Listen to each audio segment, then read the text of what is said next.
hearing today, and I want to welcome my great friend Marco Rubio to this hearing. Likewise, Marco and I go back a long ways. I look back at when I got to the Senate 16 years ago. I came to this first hearing and took my seat way down there at the end and spent 2 years there, and then that afternoon went over to the Intelligence Committee and again took my seat way down on the end down there, served a couple of years, and then 2 years later, by the way, when I went into the Intelligence Committee, I don't know if I've ever told anyone this story before, but I walked in there and a little nervous because, you know, about to learn all the deep, dark secrets of the United States of America, and I went in and sat down, and someone came up to me and tapped me on the shoulder and said, "Senator, you seem to have brought an electronic device with you into this room." This was in the skiff over in our semi-secret room over in the Hart Building. And so I learned then that the Intelligence Committee does know a lot. So I gave up my, my electronic device. 2 years later, I was no longer on the end. Senator Rubio came and joined me down at the end and sat at my left there. And we went to the hearing in the morning to the Foreign Relations Committee. That afternoon, we went over to the Intelligence Committee. Again, there he was, sat down next to me on my left. And as he sat down, I said, "By the way," he says, I said to him, "I hope you don't have any electronic devices with you." And he says, "Well, no, you doofus, there's a big sign out there that says, don't bring any electronic." So I judged him to be a very astute person at that point. In my defense, that sign wasn't there 2 years earlier. They don't give you a course on what you can and can't bring in. So anyway, that was my introduction to Marco Rubio. Since then, we've worked together for a long time on issues and have found ourselves almost always in violent agreement on virtually every issue we dealt with, both here in the Foreign Relations Committee and on the Intelligence Committee, and worked together closely as we were ranking member on and chairman on those two committees. There's out of all the issues we've done, I can only think of one issue that we disagreed on. It's a very, very small issue, a very tiny issue. It deals with intelligence, so unfortunately we won't be able to discuss it here today. But Marco, I have a small gift for you as you part here in your last hearing here. I'll give it, assuming you survive this hearing, I'll give it to you at the end of the hearing. So welcome, and in a moment I'm going to give you a chance to make your opening statement. I'm going to talk a little bit, Jane is, and then we'll get to you. Unfortunately, we meet at a time when America faces threats from nearly every corner of the world. It's no secret that hostile powers from China to Russia, from North Korea to Iran, have formed an authoritarian axis bent on weakening the United States. Sadly, the outgoing administration has frequently made ill-informed decisions that have empowered these adversaries. From the disastrous Afghanistan withdrawal to its desperate efforts to woo Iran, failure to deter Russian aggression, constant concessions to China, and undermining support for Israel, our allies question U.S. resolve, and our adversaries believe they have a free hand. Those days are over. China remains the most significant long-term risk to the United States. The Chinese government steals American intellectual property, floods our streets with fentanyl, and exploits our free markets for its own gain while aggressively undermining American national security. China is no longer satisfied to undermine the United States on its own. Now it helps Russia, Iran, and North Korea. Chinese support has enabled Russia to carry on its illegal war against Ukraine, and China's massive purchases of Iranian oil are a lifeline to that murderous regime's proxy wars.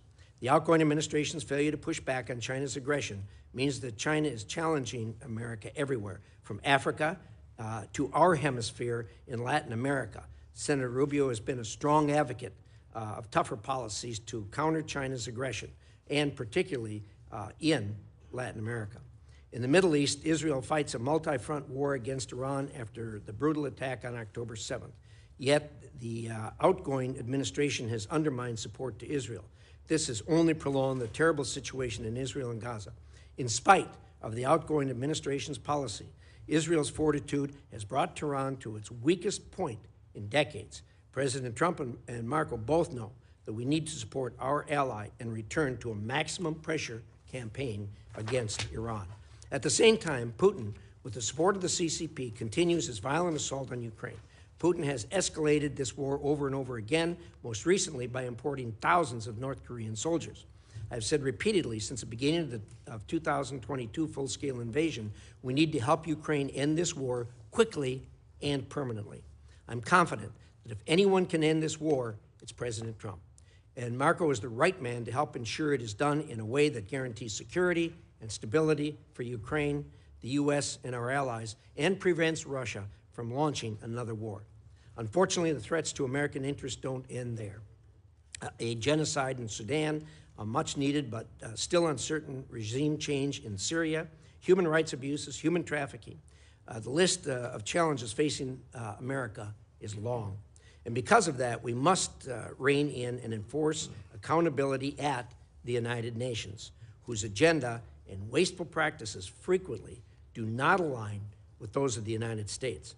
In Asia, it will be important to work with our allies in Japan, Korea, Taiwan, and the Philippines to boost their military spending and bolster their ability to deter China. We should work with Australia and the United Kingdom as part of the AUKUS agreement to develop and advance military capabilities to counter Chinese coercion in the Indo-Pacific. And I hope the State Department will acknowledge the nuclear arms race our adversaries are pursuing and make the changes needed to confront this new reality. Further, U.S. foreign assistance is not charity. American taxpayer dollars should only be spent to advance U.S. interests, and every penny should be scrutinized to ensure its necessity and effectiveness in advancing our America's interests. Often enormous amounts of money are spread thinly around the world and never really accomplish goals. This also needs to stop. A final word on the operations of the State Department itself. The department must refocus itself on the core mission of effective diplomacy. Every program, office, and policy at state must effectively advance U.S. foreign policy goals, not advance progressive ideology. The outgoing administration often undercut effective foreign policy by inserting ideological and political requirements into the fabric of personnel decisions and policy execution. Rather than making hires or promotions based on merit and effectiveness, the department created a new diversity, equity, inclusion, and accessibility requirements that distracted from this mission, undermined morale, and created an unfair and opaque process for promotions and performance evaluations. Fealty to progressive politics became the benchmark for success. As we look around the United States, that view is diminishing very quickly amongst even large corporations, amongst even large progressive-leaning corporations. Adherence to these goals was assured at the State Department through a rigid enforcement structure that included senior advisors for DEIA in nearly every bureau and Soviet-style anonymous reporting portals where employees were encouraged to denounce colleagues who would not toe the company line. This must end on day one.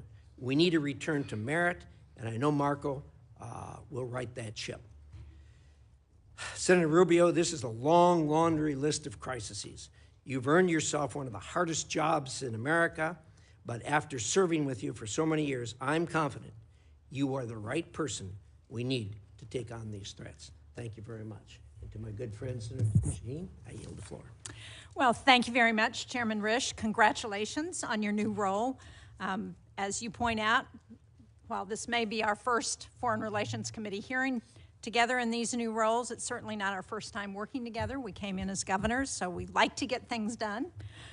We've also had the same role in 2017 on the Small Business Committee. So I look forward to working with you and to our opportunity for this committee to get a lot of work done.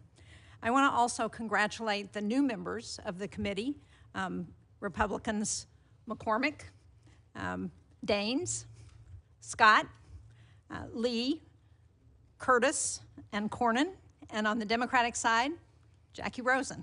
Nice to have you all on the committee. One point that we've always agreed on, the chairman and I, is the need to work together so this committee can function more effectively. That means holding hearings, it means advancing bipartisan legislation, it means confirming career Foreign Service officers quickly. I believe it's in our national security interest to have our embassies fully staffed and to confirm career ambassadors with the requisite expertise, which is why it was important to both of us to have Senator Rubio's hearing as soon as possible. And Senator Rubio, welcome. You and I have also had a good working relationship for many years. I believe you have the skills and are well qualified to serve as Secretary of State. But today I want to find out a little more about what this administration is thinking about American foreign policy and the State Department in particular. As I said, I believe this committee has a responsibility to get your team out in the field, and we hope you will send us qualified, experienced, and well-vetted nominees.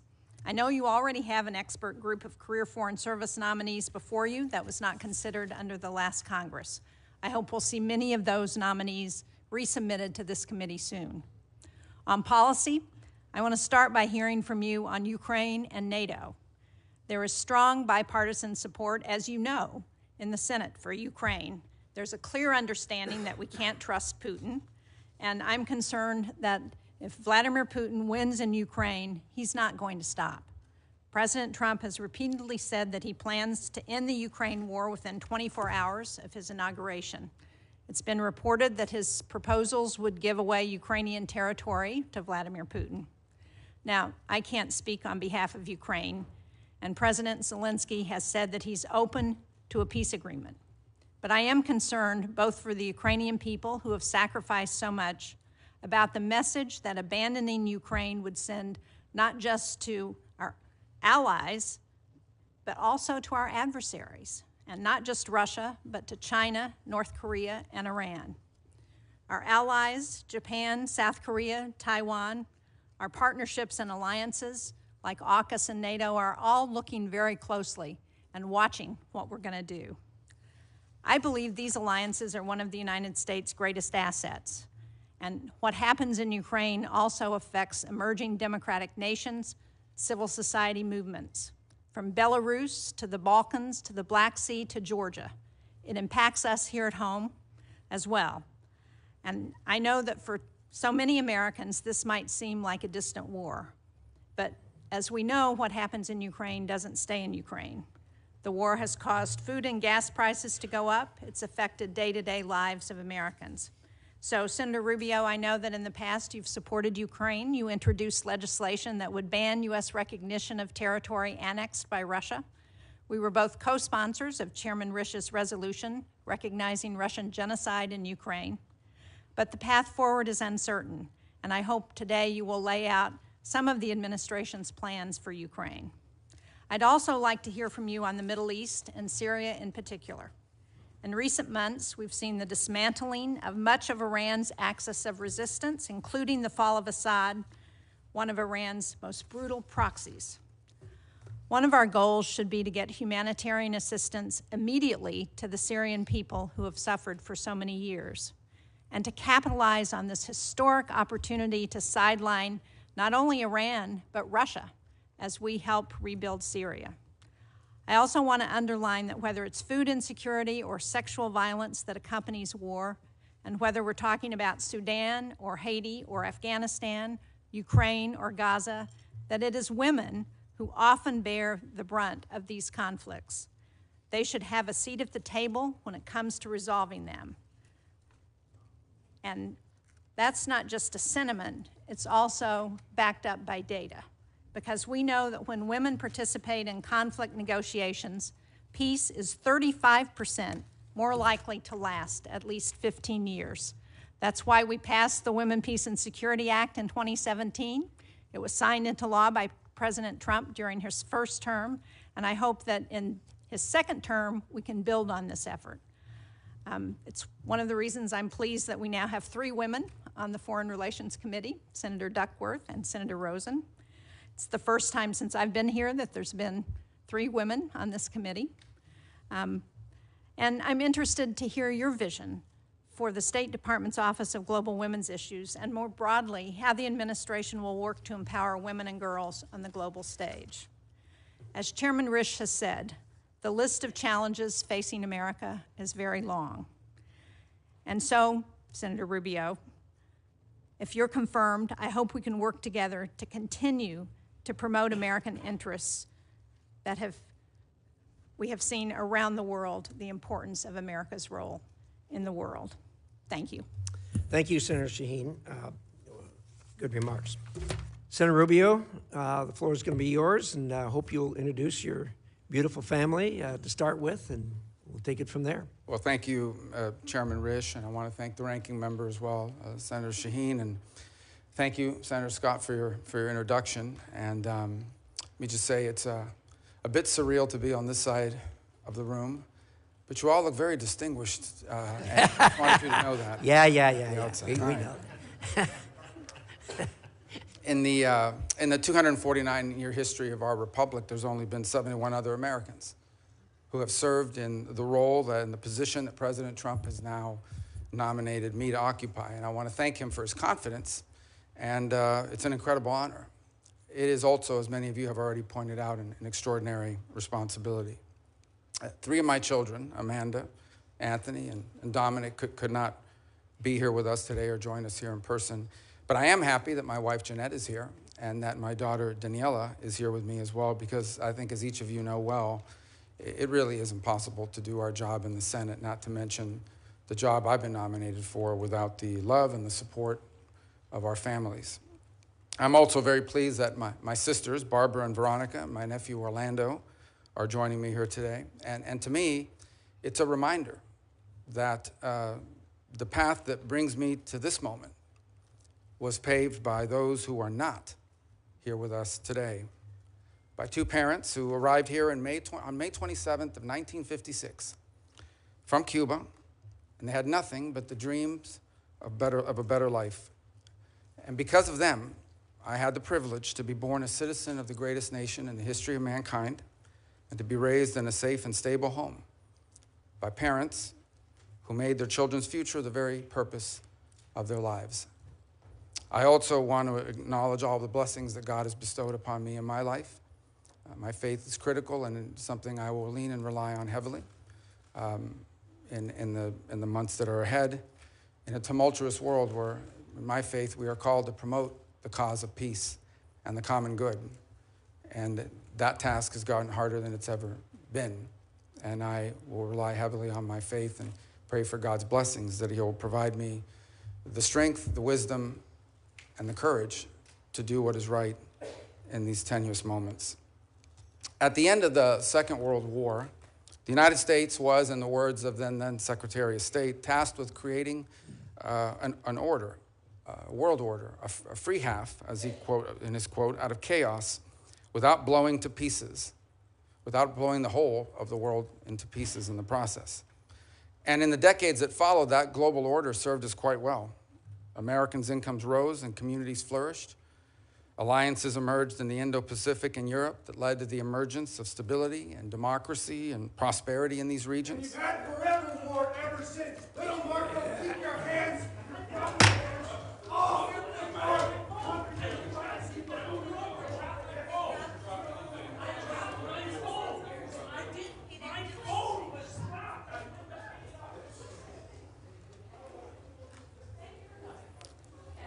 Back to order.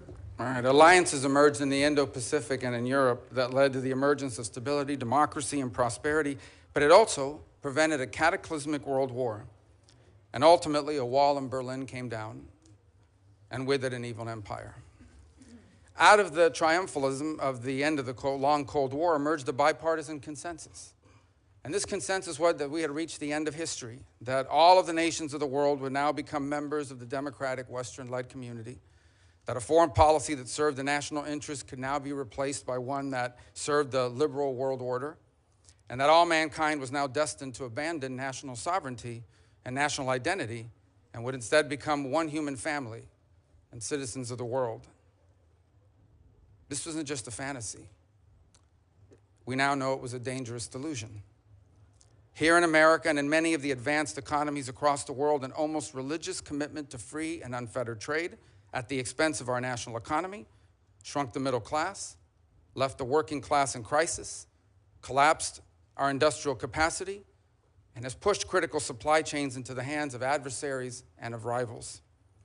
An irrational zeal for maximum freedom of movement of people has resulted in a historic mass migration crisis here in America, but also around the world. It's one that threatens the stability of societies and of governments. Across the West, governments now censor and even prosecute domestic political opponents. Meanwhile, radical jihadists openly march in the streets and sadly drive vehicles into our people. While America far too often continued to prioritize the global order above our core national interests, other nations continue to act the way countries always have. Pause.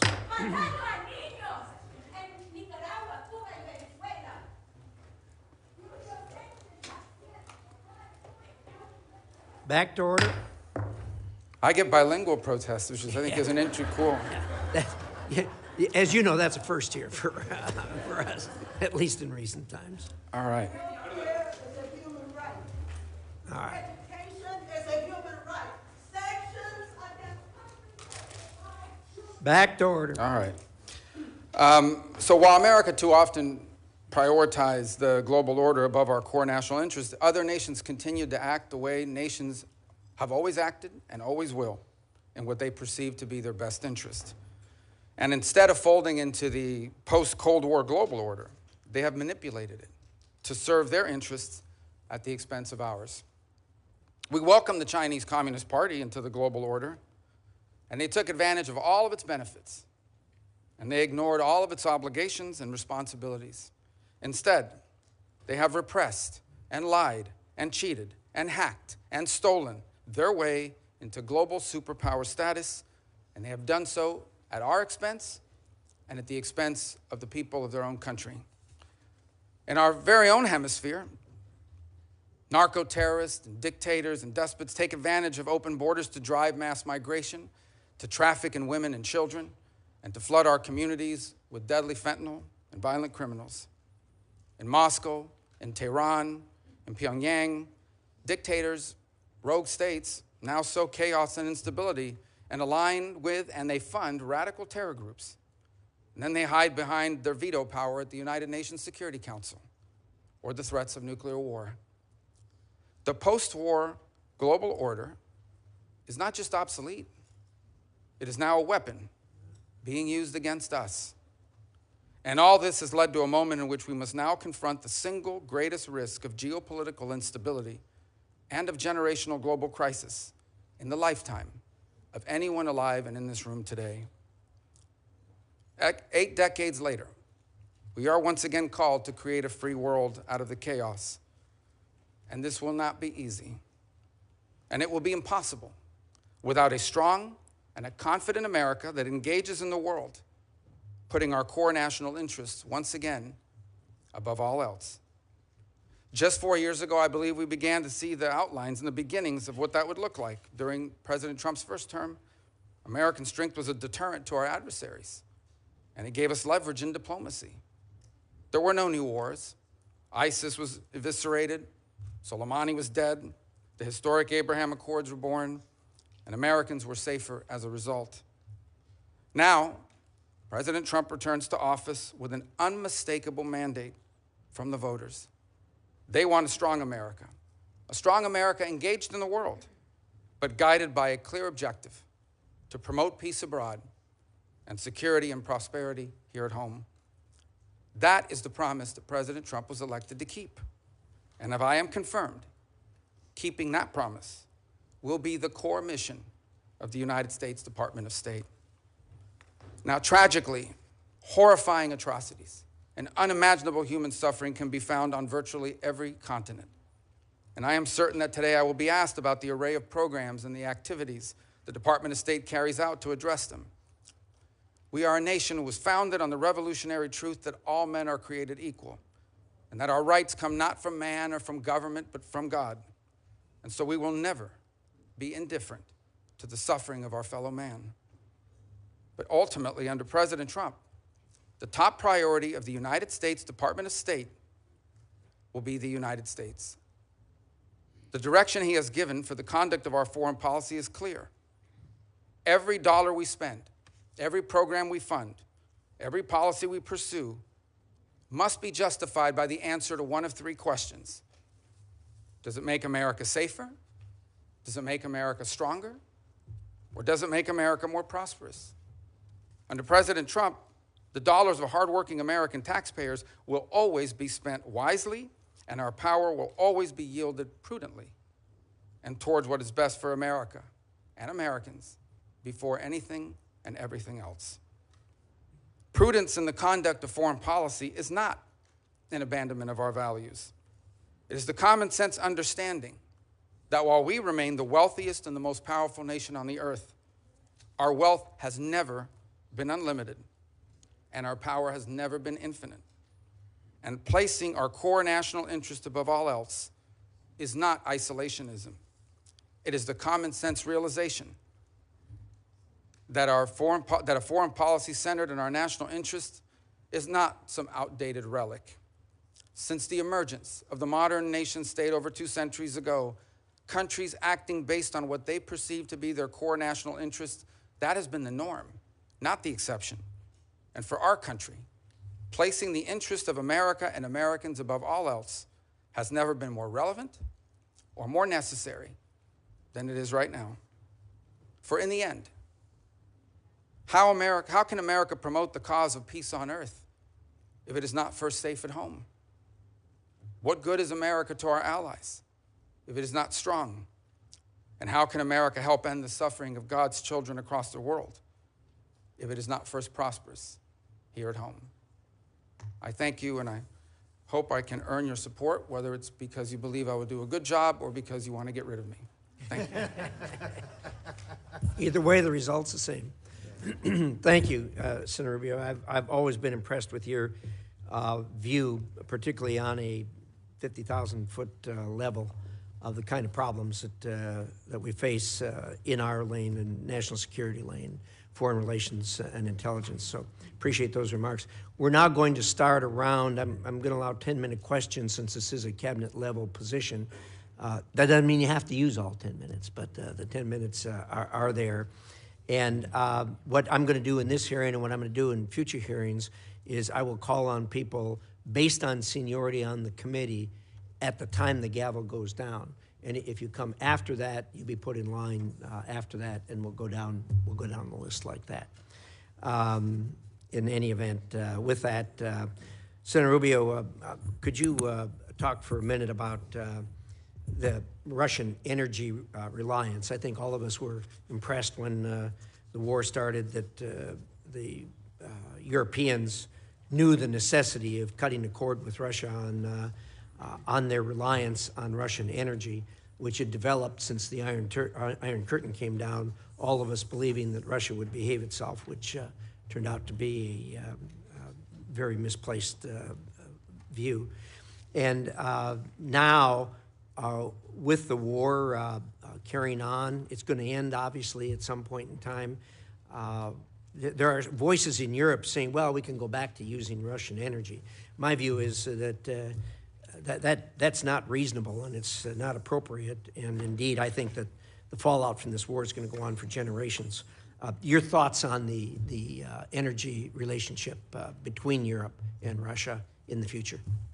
Well, I'm reminded, I believe back in 2018, then President Trump, on 2 occasions, once at the United Nations and I think another time at a NATO conference, pointed, for example, to Germany's reliance on Russian energy as a real vulnerability. And he was snickered at. I remember he was snickered at by the representatives of Germany at the United Nations. He turned out to be 100% correct. In fact, that reliance on Russian energy was a major loss of deterrence. Vladimir Putin, among his many calculations, one of the calculations he took in going in Ukraine was that the Europeans would complain, maybe they'd hit him with a couple sanctions, they'd write some strongly worded, nasty letters about him, but ultimately would not be able to do anything effectively because of how much they depended on Russia.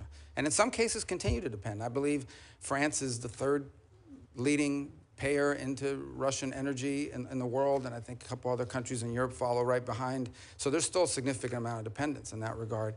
And that dependence on Russian energy is a tremendous amount of leverage that Vladimir Putin holds on his neighbors in Europe. Now, there is some good news. I think, for example, I watched with great interest the German engineering marvel, where they've been able to, I think by the end of this year, after they waived permitting requirements, and within 9 months, we're able to open what is literally a floating LNG terminal to allow and receive exports, including from the United States and other places. So I do think you're seeing movement in Europe now to try to detangle itself from that level of dependence, but it remains a real vulnerability and a tremendous piece of leverage for Putin against his neighbors in the broader world. It's also a reminder, by the way, and I used to be guilty of saying this quite a bit, that the Russian GDP was the size of Italy's, not very large. I think one of the things we learned from this endeavor is that it's not just the size of the GDP, but what it's composed of. And the Russian GDP, while smaller than some other countries, is largely reliant on the production of raw materials, on the energy, on food production, fertilizer and the like. And these are critical components of national strength and a reminder of how important they are for us here domestically as well. Thank you. I appreciate that. I do think, too, we ought to acknowledge that the Europeans did a job that was well beyond our expectations the first winter. As they struggled through, they did really well as far as cutting the cord with Russia, being as how hard they were tied to that. Let's talk about AUKUS for a minute. There hasn't been much discussion about AUKUS. Well, there hasn't been much discussion about AUKUS really since the thing started. A lot of us have been pressing the administration to gear that up. It has not been forthcoming. I'd like to hear your thoughts on AUKUS, the importance thereof, and getting this thing moving as it was intended. Well, one of the things we'll have to endeavor to see, obviously, there's a tremendous amount of this that relies on the Department of Defense and other entities in government. To the extent the Secretary of State and the Department of State is engaged, it's something that I think you're going to find very strong support for in this administration. Because it's one of, I think it's almost a blueprint in many ways of how we can create consortium-like partnership with nation states that are allied to us to confront some of these global challenges, be it in the defense realm, in the technology realm, in the critical minerals realm, in the sensitive technologies and critical technologies on, for example, artificial intelligence and advances in even quantum computing. This obviously is more defense related, but it's one example of how we can leverage the power of these partnerships with allies, 2-3 countries in some cases, broader in others, to reach outcomes and objectives, such as creating a geopolitical and strategic balance in the Indo-Pacific region and beyond. So we'll have to look at that and to see what components of whatever impediments exist can be removed by the action of the Department of State. But it also reminds us that in many of these, very few of these global issues are entirely reliant on the Department of State. The Department of Energy, the Department of Defense. We have a host of other government agencies, commerce in many cases, who also play a critical role in expediting and going through, for example, some of the lists of technologies that perhaps are not being transferred because they've been deemed as sensitive. But in the case of our strong and close allies, that's the point, right? Is that you want to be able to find yourself in a situation where you can accelerate partnership by making available to key allies these sensitive technologies that we wouldn't want to see in the hands or developed by an adversary or unaligned country.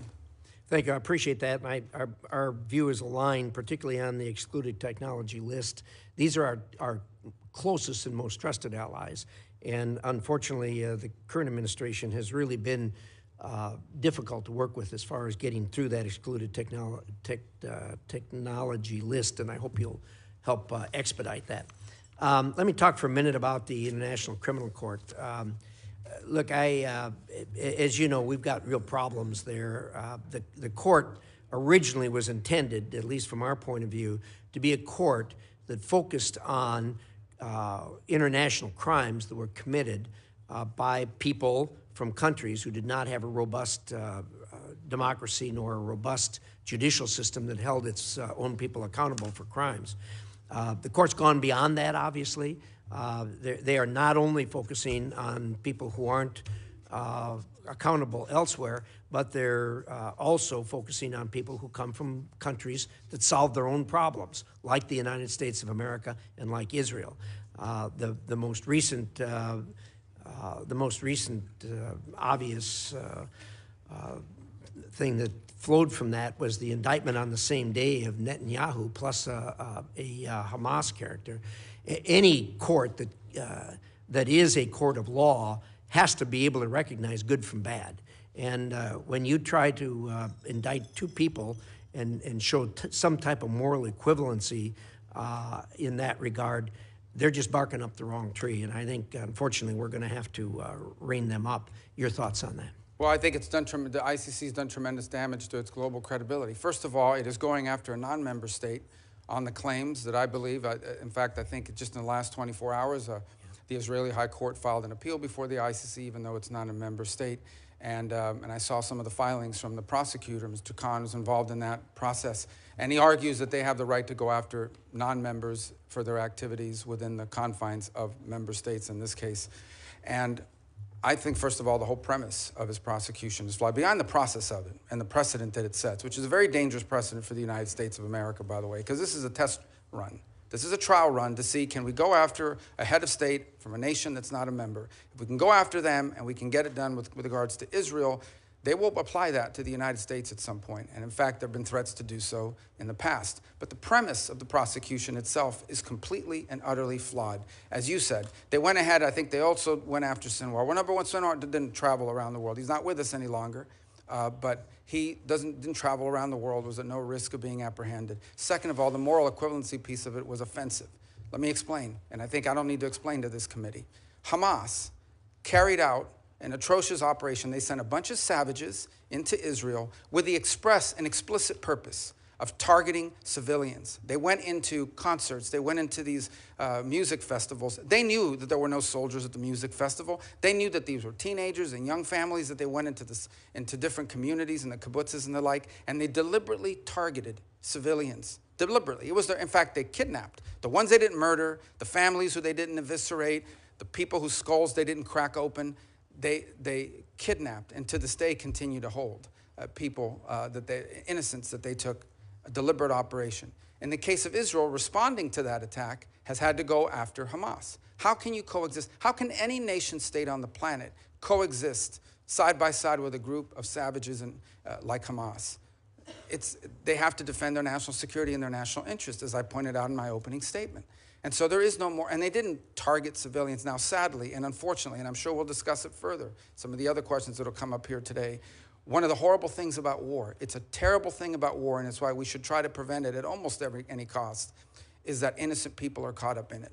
And that's true of every conflict on the planet. But there is a difference between those who, in the conduct of armed action, deliberately target civilians, and those who do as much as they can to avoid civilians being caught up against an enemy that doesn't wear a uniform, against an enemy that hides in tunnels, against an enemy that hides behind women and children and puts them at the forefront and uses them as human shields. That's who Hamas is. There is no moral equivalency, and I think the ICC, if they don't drop this, will find its credibility globally badly damaged, and I think the United States should be very concerned because I believe this is a test run for applying it to American service members and American leaders in the future.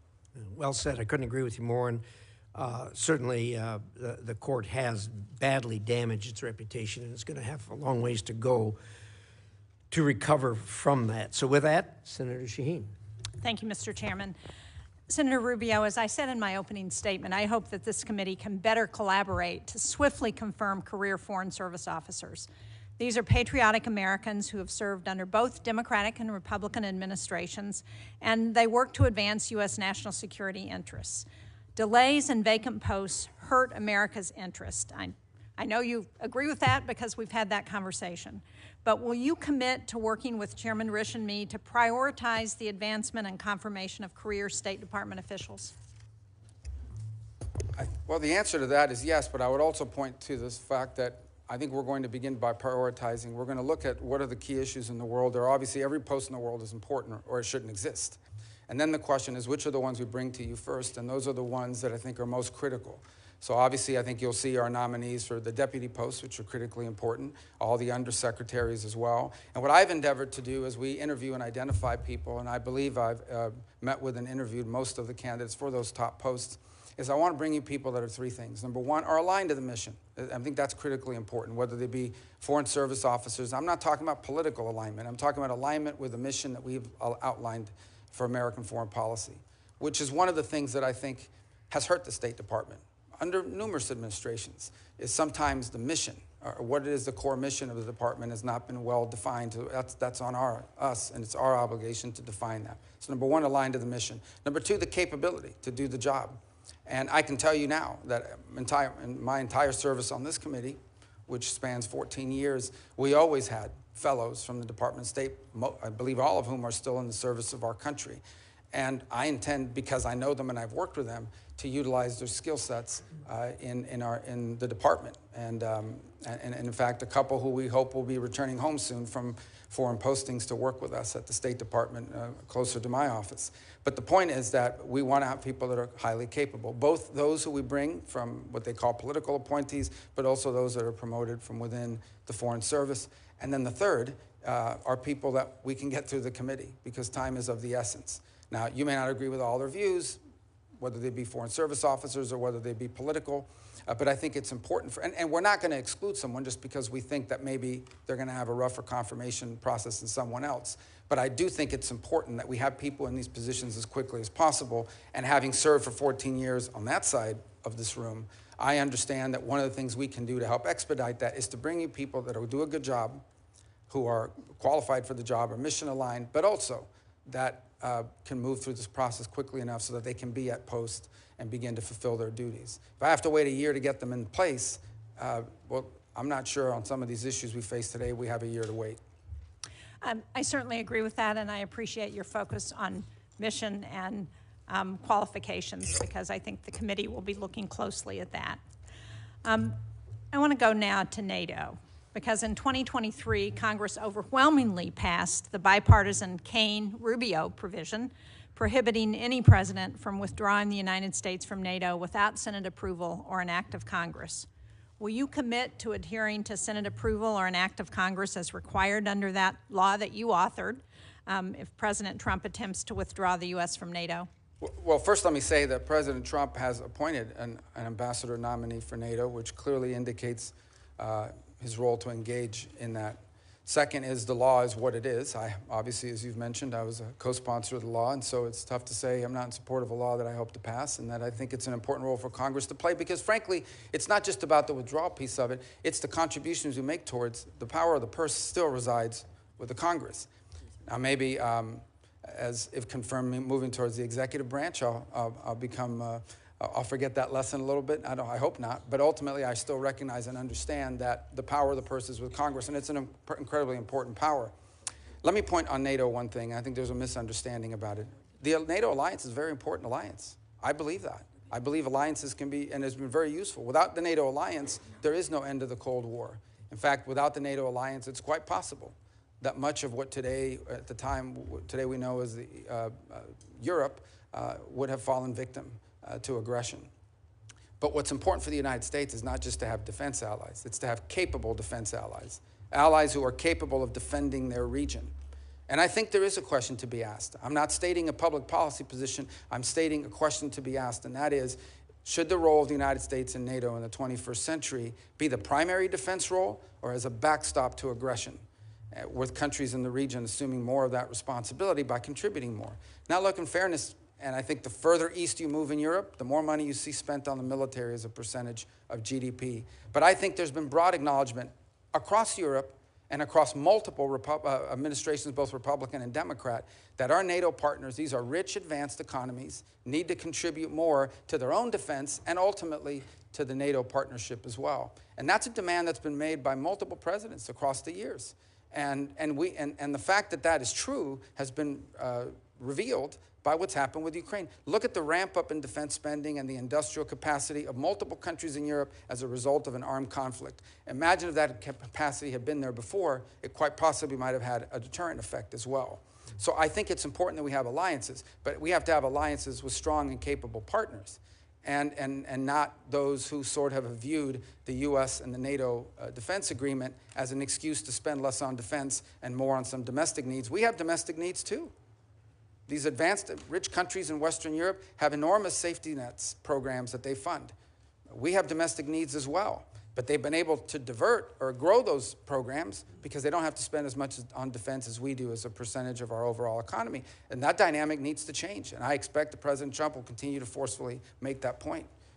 And as you know, this committee and the Senate NATO Observer Group, which I co-chair, has made that point repeatedly, and we are now up to 23 of the 32 NATO nations who are meeting their 2% of GDP, and we have a number of them who are going beyond that, and it's appropriate. And I think the sentiment on this committee would be to agree with what you're saying.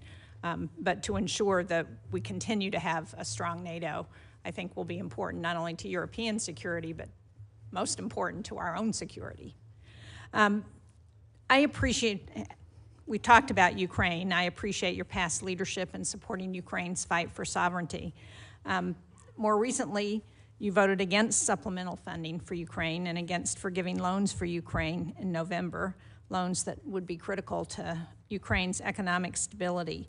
So can you talk about how your views on Ukraine have developed and where you are now, and what you think is important for us to do in order to ensure that there is the strongest possible negotiating position if Ukraine and Russia do get to the negotiating table? Sure. First, let me point out, and although I'll still speak to my view of the process, that I voted against that bill because I said I would not vote for a bill unless it addressed the crisis at our southern border as part of the overall arrangement. That was not done, and so I voted against it. That said, here's my view of a situation.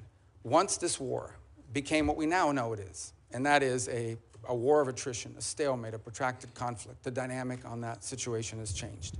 It has. And I believe, and I think that this echoes with the president. Let me first echo the president's words and what he said in an interview about a year ago. He was asked about the war in Ukraine. He says, I want the dying to stop. I want people to stop dying. I want the killing to stop. And frankly, I don't know how anyone could say they don't. The destruction that Ukraine is undergoing is extraordinary. It's going to take a generation to rebuild it. Millions of Ukrainians no longer live in Ukraine.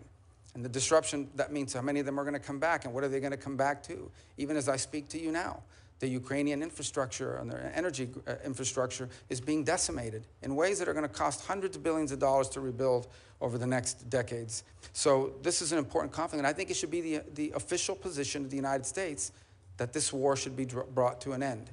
And the question becomes, what role can we play? And I think the first is by making that abundantly clear. And my differences with the Biden administration throughout this process is that they never clearly delineated what the end goal of the conflict was. What exactly were we funding? What exactly were we putting money towards? And many occasions it sounded like however much it takes for however long it takes. That is not a realistic or prudent position. The truth of the matter is that in this conflict, there is no way Russia takes all of Ukraine. The Ukrainians are too brave and fight too hard, and the country is too big. That's not going to happen. It's also unrealistic to believe that somehow a nation the size of Ukraine, no matter how incompetent and no matter how much damage the Russian Federation has suffered as a result of this invasion, there's no way Ukraine is also going to push these people all the way back to where they were on the eve of the invasion, just given the size dynamic. I saw a quote recently, and I wish I could attribute to who it was, but the quote was, and I think it was very wise, where they said the problem that Ukraine is facing is not that they're running out of money, it's that they're running out of Ukrainians. There's a size differential here that's important. Now, what Vladimir Putin has done is unacceptable. There's no doubt about it, but this war has to end.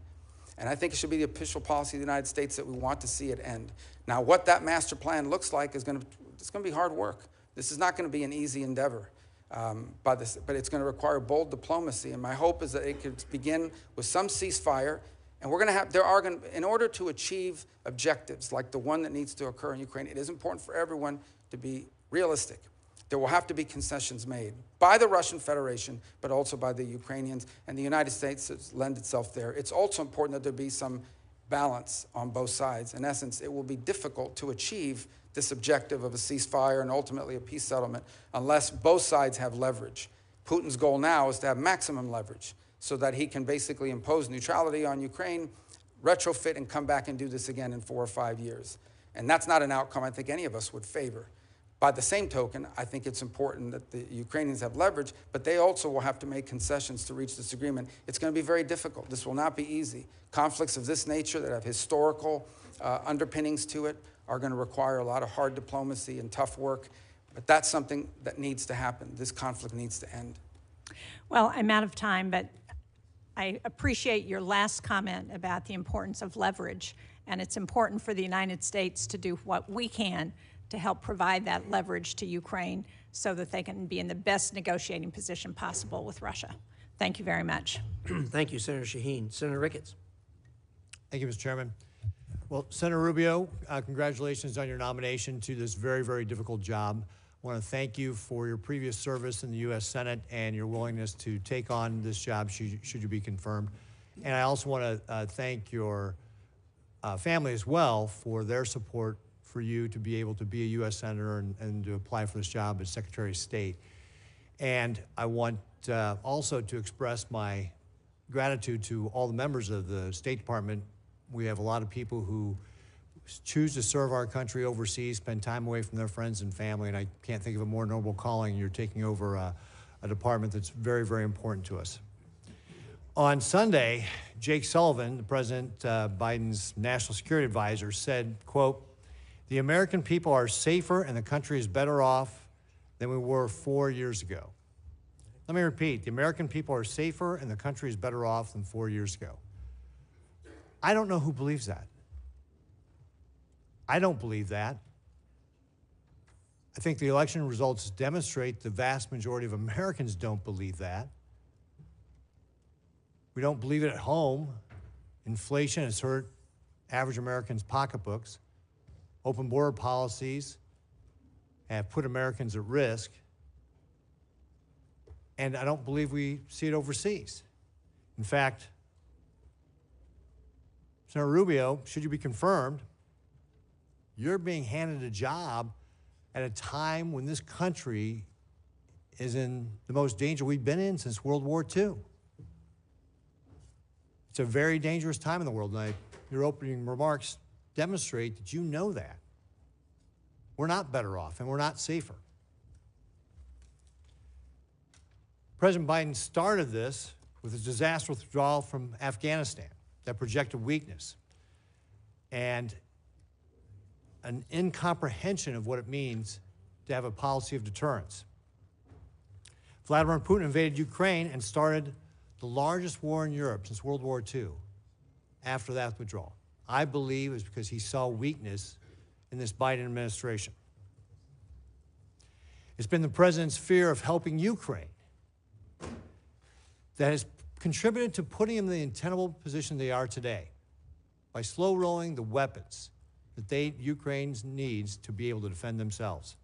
His incomprehensible and incoherent policy has caused him to handcuff American liquid natural gas exports while delaying tough sanctions on the Russian oil and gas industry, which, as you know, is the lifeblood of the Russian war machine. The Middle East is equally disastrous. Instead of enforcing sanctions on Iran, Biden naively tried to resurrect the Iran nuclear deal, enabling the regime to generate $100 billion in oil revenue.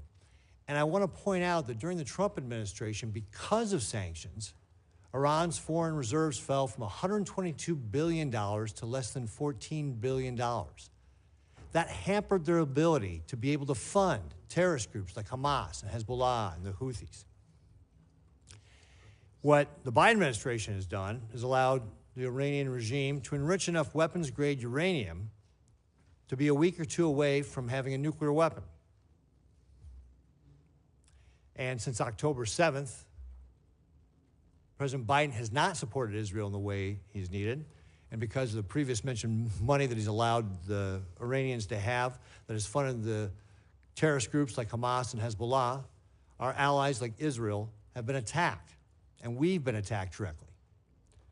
Thankfully, Israel's had the courage to stand up to these terrorists and take matters into its own hand, and it's led to the decimation of Hamas and Hezbollah. But no amount of revisionist history can change the fact that this was despite the lack of support from the Biden administration, not because of the support from the Biden administration. And of course, let's not forget North Korea and how dangerous they have become, and the fact that we are now seeing North Korean troops in Europe. A thought 4 years ago that was unthought by anybody. And of course, one of the most concerning things is Biden's weakness has emboldened the greatest adversary we have on the face of the earth right now, which is the People's Republic of China. The People's Republic of China is the head of the snake of this axis of dictators that are challenging the United States today. They are challenging our freedom, our security, and the very way of life we have. Beijing has had a direct hand in each of the problems I just mentioned. That's why addressing any one of them cannot be done without making sure that we are thinking about how we are deterring the People's Republic of China. When everything is a priority, nothing's a priority. And Senator Rubio, your top priority must be the People's Republic of China. Since the election in November, so this is all within the last 2 months, the PRC has hacked our Treasury Department, including CFIUS. Continuo has been described as the worst telecom hack in U.S. history. Sabotaged important undersea communication cables in Asia and Europe. Deployed ships to the South China Sea to harass our allies like the Philippines in their own territorial waters. Simulated a naval blockade of the Japanese islands for the first time. Conducted the largest naval drills in decades targeting Taiwan and the broader Western Pacific. Revealed new mobile piers suitable for a Taiwan invasion. Unveiled advanced aircraft and launched the world's largest amphibious warship. And they've allowed Iran to draw down and ship nearly 3 million barrels of oil from a storage site in China. It's obvious that Xi Jinping is positioning his chess pieces in preparation for war. He's directed his military to be prepared to take Taiwan by 2027, and folks, that's only 2 years away. Now, it's true that does not mean that he will invade in 2027, and it's also true that it's not predetermined, but it should be very concerning to all of us that he's given his military that direction. Because time and time again, dictators tell people what they're going to do, and then they go out and try and do it.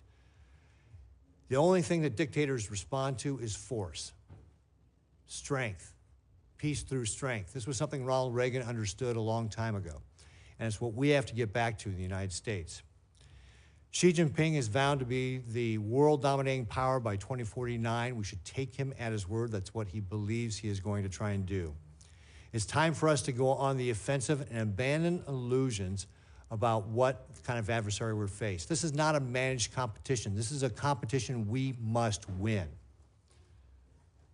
It will take more than an all-of-government approach. It'll take an all-of-society approach to be able to win this. As our lead diplomat, Senator Rubio, you are in a position to set the tone. And that's why I can't think of a better pick to be the Secretary of State than you. So, first of all, do you agree that the PRC is the biggest threat that we face as the United States? The Communist Party of China that leads the PRC, is the most potent and dangerous near-peer adversary this nation has ever confronted. They have elements that the Soviet Union never possessed. They are a technological adversary and competitor, an industrial competitor, an economic competitor, a geopolitical competitor, a scientific competitor now, in every realm. It is an extraordinary challenge. It's one that I believe will define the 21st century. When they write the book about the 21st century, there's going to be some chapters in there about Putin, there's going to be some chapters in there about some of these other places, but the bulk of that book about the 21st century will be not just about China, but about the relationship between China and the United States and what direction it went. And I think you're alluding to it in your statement. I know you may have another question. I don't want to eat up all your time, but I do want to say this. The Chinese believe that the United States are a great power in inevitable decline and that they are an inevitable rise.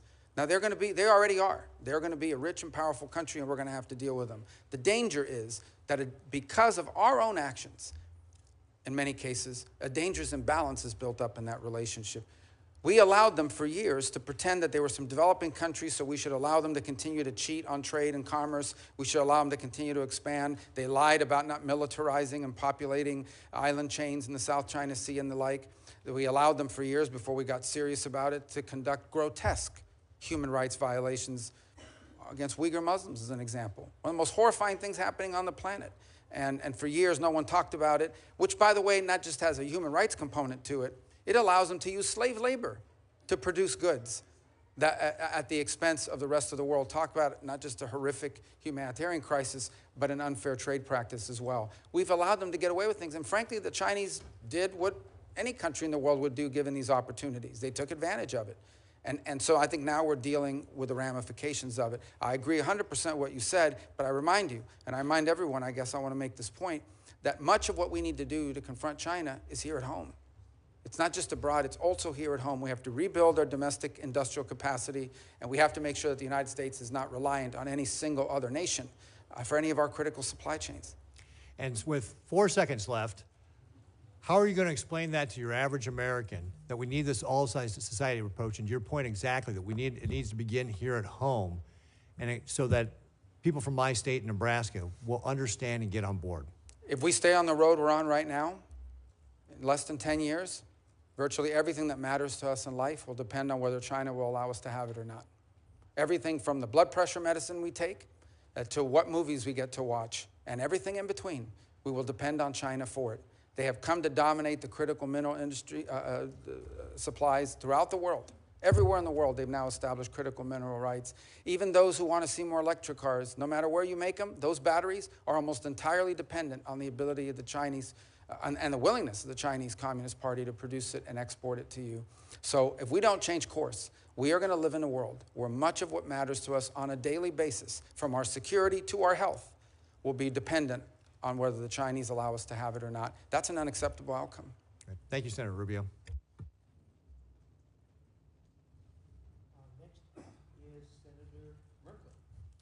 Thank you, Mr. Chair, and thank you, Senator Rubio. And I've enjoyed working with you on the Congressional Executive Commission on China, which engages in many issues related to their treatment of folks from the Tibetans to the Uyghurs, to their position regarding Hong Kong and Taiwan.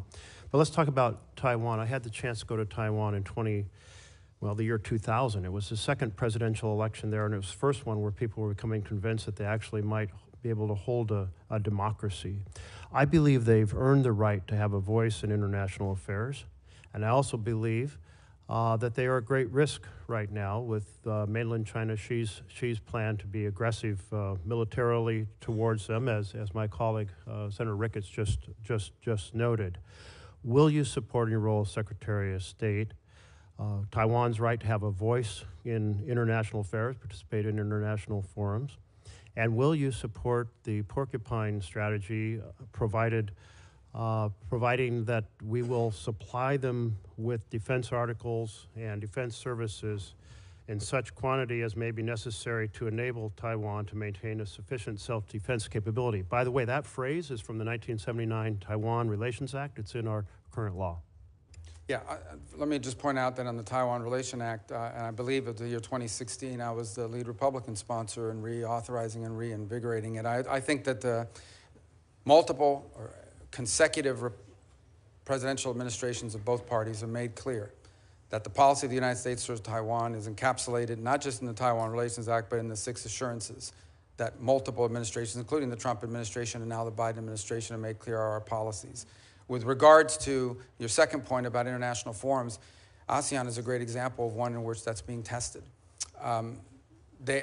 Last year at their conference, the Chinese were able to prevent participation by the Taiwan, any mention of Taiwan in the memorandum. And then this year they're working very hard to make sure that no one associated with Taiwan is anywhere near it. So this is just one more example of how they're being excluded. I would also point to the Western Hemisphere. I know that sounds like half a world away, but you understand this issue. The majority of nations on Earth that continue to recognize and have relations with Taiwan, the vast bulk of them, or the plurality, are within the Western Hemisphere. They've undertaken a very aggressive action in just the last 7-8 years to get these countries to flip. They got Panama to flip, and they got Panama to convince the Dominican Republic to flip. They've targeted multiple other nations, and Nicaragua most recently, to flip. So I think that's an important thing for us to keep in mind and make a priority. And I also think it's important to recognize allies in the region like Paraguay that have not flipped, and others who have stayed strong in that regard. On the porcupine strategy, because I know it may sound weird to people, or if anyone's watching this, I know what the ratings are, but hopefully not high. And but let me just say that when the porcupine strategy, what it really means is you want to make the cost of invading Taiwan higher than the benefit. We want to discourage that by the Chinese believing that, yes, could they ultimately win an invasion of Taiwan, but the price would be too high to pay. It's basically deterrence. And I think that's critical, not just to defending Taiwan, to preventing a cataclysmic military intervention in the Indo-Pacific. And that's what it would be. And I would make one more point, and again, I don't mean to want to be alarmist about it, but if you listen to Xi Jinping, and it's important when you listen to him, and I say listen, read, don't read the English translation that they put out, because the English translation is never right. You have to read the real translation on what they actually said. in their native tongue. What they're basically saying is that this is a foundational and definitional issue for Xi Jinping personally. And as a result, I think we need to wrap our head around the fact that unless something dramatic changes, like an equilibrium where they conclude that the costs of intervening in Taiwan are too high, we're going to have to deal with this before the end of this decade. And so strongly support for the porcupine strategy. Thank you. And I know people in Taiwan. I just don't like saying porcupine, but yes.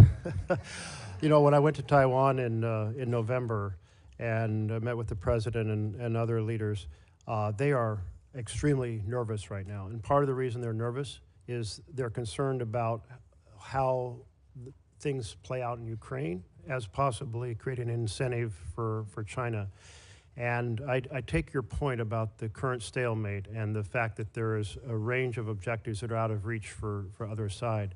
But I do feel like our partnership with NATO and our continued supply of war material that enable Ukrainians to keep fighting until that resolution is done is extremely important, because if Ukraine collapses, it will say a lot to China about whether we will stay the course in assisting Taiwan. Not to mention, it will be a catastrophe for democracy and a catastrophe for the Ukrainians. I don't know if you share that view. Well, I think, first of all, our goal, as President Trump has stated, is he wants the dying to stop. He wants the killing to stop. So it's very difficult to reach an accord or an agreement that begins with a ceasefire and ends with a peace agreement unless both sides have some leverage. Now, there's some leverage that exists beyond military capabilities as well. We have a significant number of sanctions on the Russian Federation, and they continue to grow and expand, and other nations do as well. And that will have to be part of this conversation in terms of bringing about a peaceful resolution. And then there's the question of the long-term security and stability of Ukraine.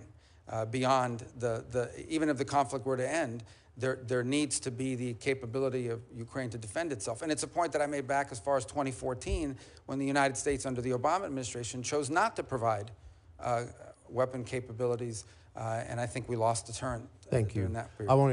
I'm going to keep rolling here for a few other questions. One of the things China is doing is deeply engaged in transnational repression, which means threatening people here in the United States that they will disappear or kill or harm their family members back in China if they exercise their free rights here in our country. And also they're seeking to repatriate Uyghurs who have escaped China. And right now there are 48 Uyghurs that are in Thailand, and Thailand is on the verge of repatriating them back to China. Will you lobby for Thailand to not send these Uyghurs back to the horror they will face if they're returned? Yes, and the good news is that Thailand is actually a very strong U.S. partner, strong historical ally as well. And so that is an area where I think diplomacy could really achieve results because of how important that relationship and how close it is. I think it's also one more opportunity for us to remind the world of what exactly we're talking about here. This is not some obscure issue. These are people who are basically being rounded up because of their ethnicity and religion, and they are being put into camps. They're being put into what they call re-education centers. They're being stripped of their identity. Their children's names are being changed. It's one of the most horrifying things that's ever happened, and they're being put into forced labor, literally slave labor. And I will say our work together on the Forced Labor Prevention Act, Uyghur Forced Labor, was tremendous. Thank you for championing that. I'm encouraging other nations, including Canada, Mexico, and Europe, to follow the rebuttable presumption strategy we put into that bill, because right now, if our slave labor products or China's slave labor products are rejected here, they're shipped to Canada, and we need to expand on that. I want to turn to another point. Our companies face in China often the requirement for partnerships or location or what products they can produce or the theft of their intellectual property. Meanwhile, we're helping their economy by being a major supplier of fossil gas, LNG, to China. Should we be strengthening the Chinese economy by sending them LNG? Well, I think that is a good point to raise in that regard, because I will tell you that is one of the things that's going to have to be discussed in the broader relationship with China. And that is, it is one of the things we actually export to China. They import a lot this way. one of the few things that we export is in great capacity is these long-term contracts that are tied up either directly to China or through third countries. Because some of this obviously is exported to a third country who in turn sends it to China either as a direct sale or as a byproduct. So I think that has to be on the table as a number of other measures that we have in leverage as we engage the Chinese in this geopolitical perspective. I would go further and point out that the Chinese also have, I believe, the world's largest surplus refining capacity. They've invested very heavily in that as well. And that's one more area where I think our energy policy will be critical and bringing some geopolitical stability to our relationship with them. I know you sponsored a bill to cut off the exports. But I've focused on China, but I want to turn to humanitarian issues. By the way, fully support Israel's ability to respond to Hamas, but I am very concerned about how it has played out in terms of the massive humanitarian conditions in Gaza. Will you help lead the world in responding to those humanitarian conditions? And there is a proposal for a broad regional agreement that would provide security to Israel, peace with all their Arab neighbors, building on the Abraham Accords, that in return would create a framework to have concrete steps towards a Palestinian state. I believe that's our best bet to break the cycle of hate and war that we've been trapped in my entire lifetime. How will you pursue breaking this cycle of hate and war, and will you support humanitarian support to Gaza? Yeah. So my first point is I am hopeful, and again, I've been here, so I don't know if any news has emerged in our time during this hearing, but I am hopeful that, that there is an agreement in place that will bring hostages back immediately in an exchange and in a three-phase plan that Secretary Blinken sort of has outlined over the last 24 hours, and that credit to both the Biden administration and the Trump transition work side by side on helping this become about, and I hope that comes about.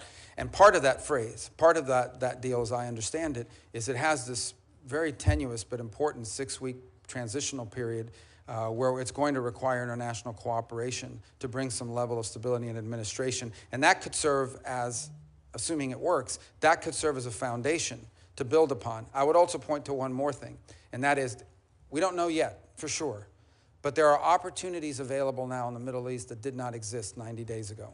Whether it's what's happened in Lebanon, whether it's what's happened in Syria, whether it's what hopefully will happen with this ceasefire and the release of hostages after horrifying detention and unjustifiable actions by Hamas. Whether it's any of these three things or all in combination, there are now factors at play in the Middle East that I think we can build upon and may open the door to extraordinary and historic opportunities, not just to provide for Israel's security, but ultimately begin to confront some of these other factors. But these things, again, are going to be hard work, and they'll require us to take advantage of those opportunities if they exist. Thank you. Senator McCormick. Great. Senator Rubio, good to see you again. I'm looking forward to working with you closely on many of the issues we're going to discuss today. As a senator, you've been a strong voice for American leadership, and I'm really confident you'll be a strong Secretary of State on behalf of President Trump and the American people for advancing America's interest. I believe you're the right man for the job. When we met privately, we talked about a range of topics, from China to Israel to the fate of the hostages in Gaza to energy policy. We also talked about something that hits home here in Pennsylvania for my constituents, which is the fate of Mark Fogel.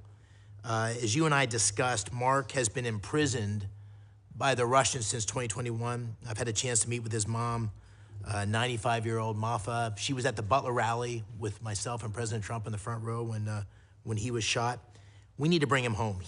It took far too long for the State Department to designate Mark as wrongfully detained by the Russian government, and was really a gut punch to many of us in Pennsylvania that Mark wasn't included in the swap last year. So, Senator, will you commit to working with me and others in our delegation to make Mark's return home a high priority? Absolutely. And in fact, I've been involved already. I've met with those families as well. We've had conversations about this.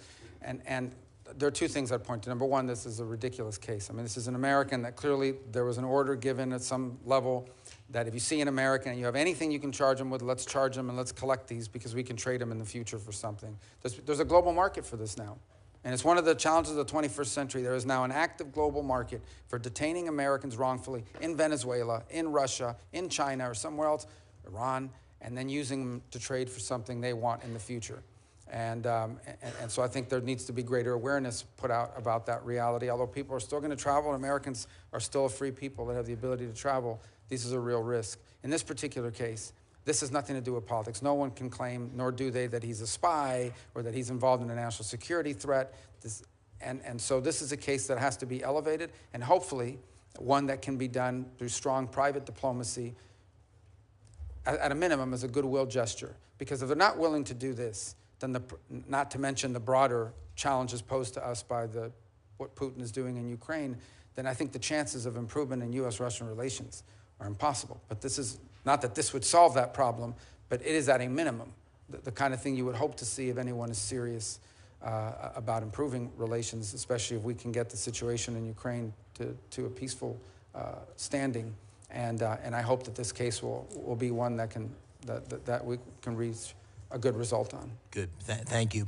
On the sad topic of hostages, as you know, Dina and I, my wife, live in Squirrel Hill in Pittsburgh. We've been part of a meeting with hostages in Israel and in the United States as recently as last week. Noah Aragami and Ronan and Orna Nutra, who lost their son, sadly, Omar, recently came to visit.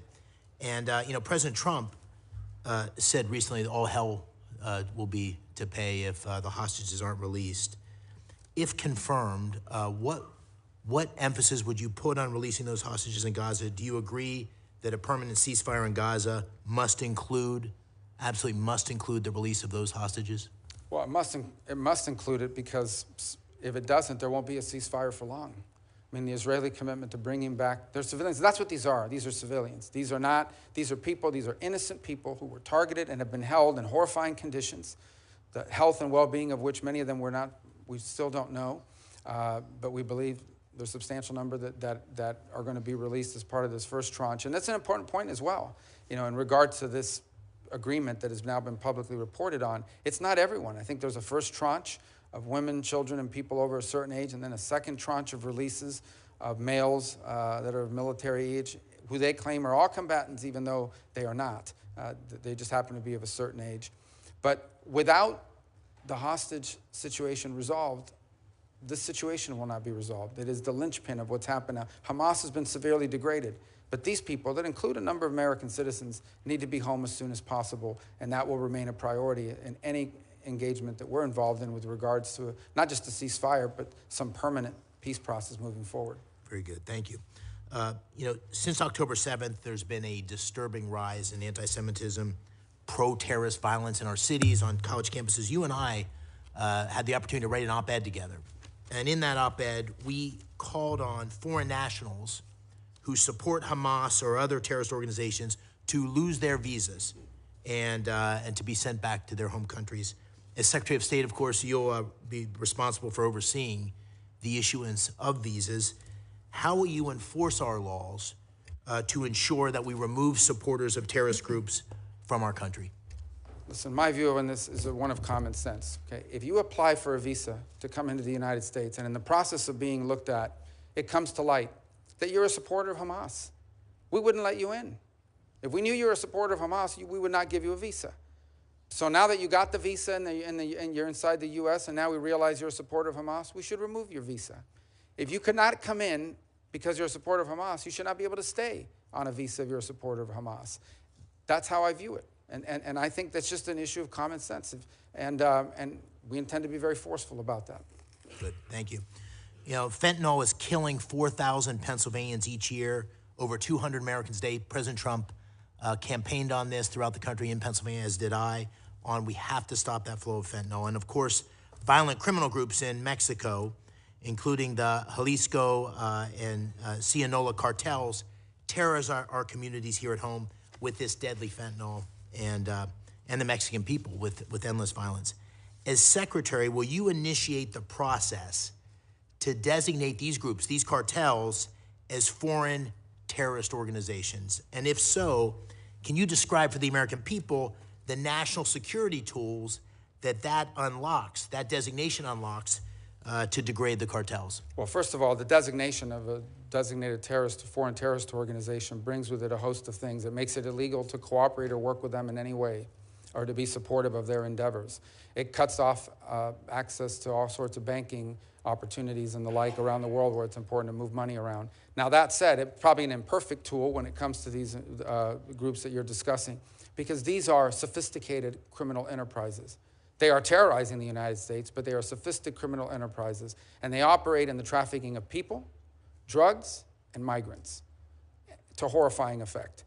Sadly, they also have basically operational control over huge swaths of the border regions between Mexico and the United States. That's just an unfortunate fact, and it's one we're going to have to confront with our partners in Mexico, is that these sophisticated transnational terroristic organizations have operational and functional control over huge swaths of areas that border the United States of America. And so whether that is the tool that we use, which is maybe the appropriate one, or some new one that we come up with, it is important for us not just to go after these groups, but to identify them and call them for what they are, and that is terroristic in their nature, because they are terrorizing America with mass migration and with a flow of drugs. What about military force?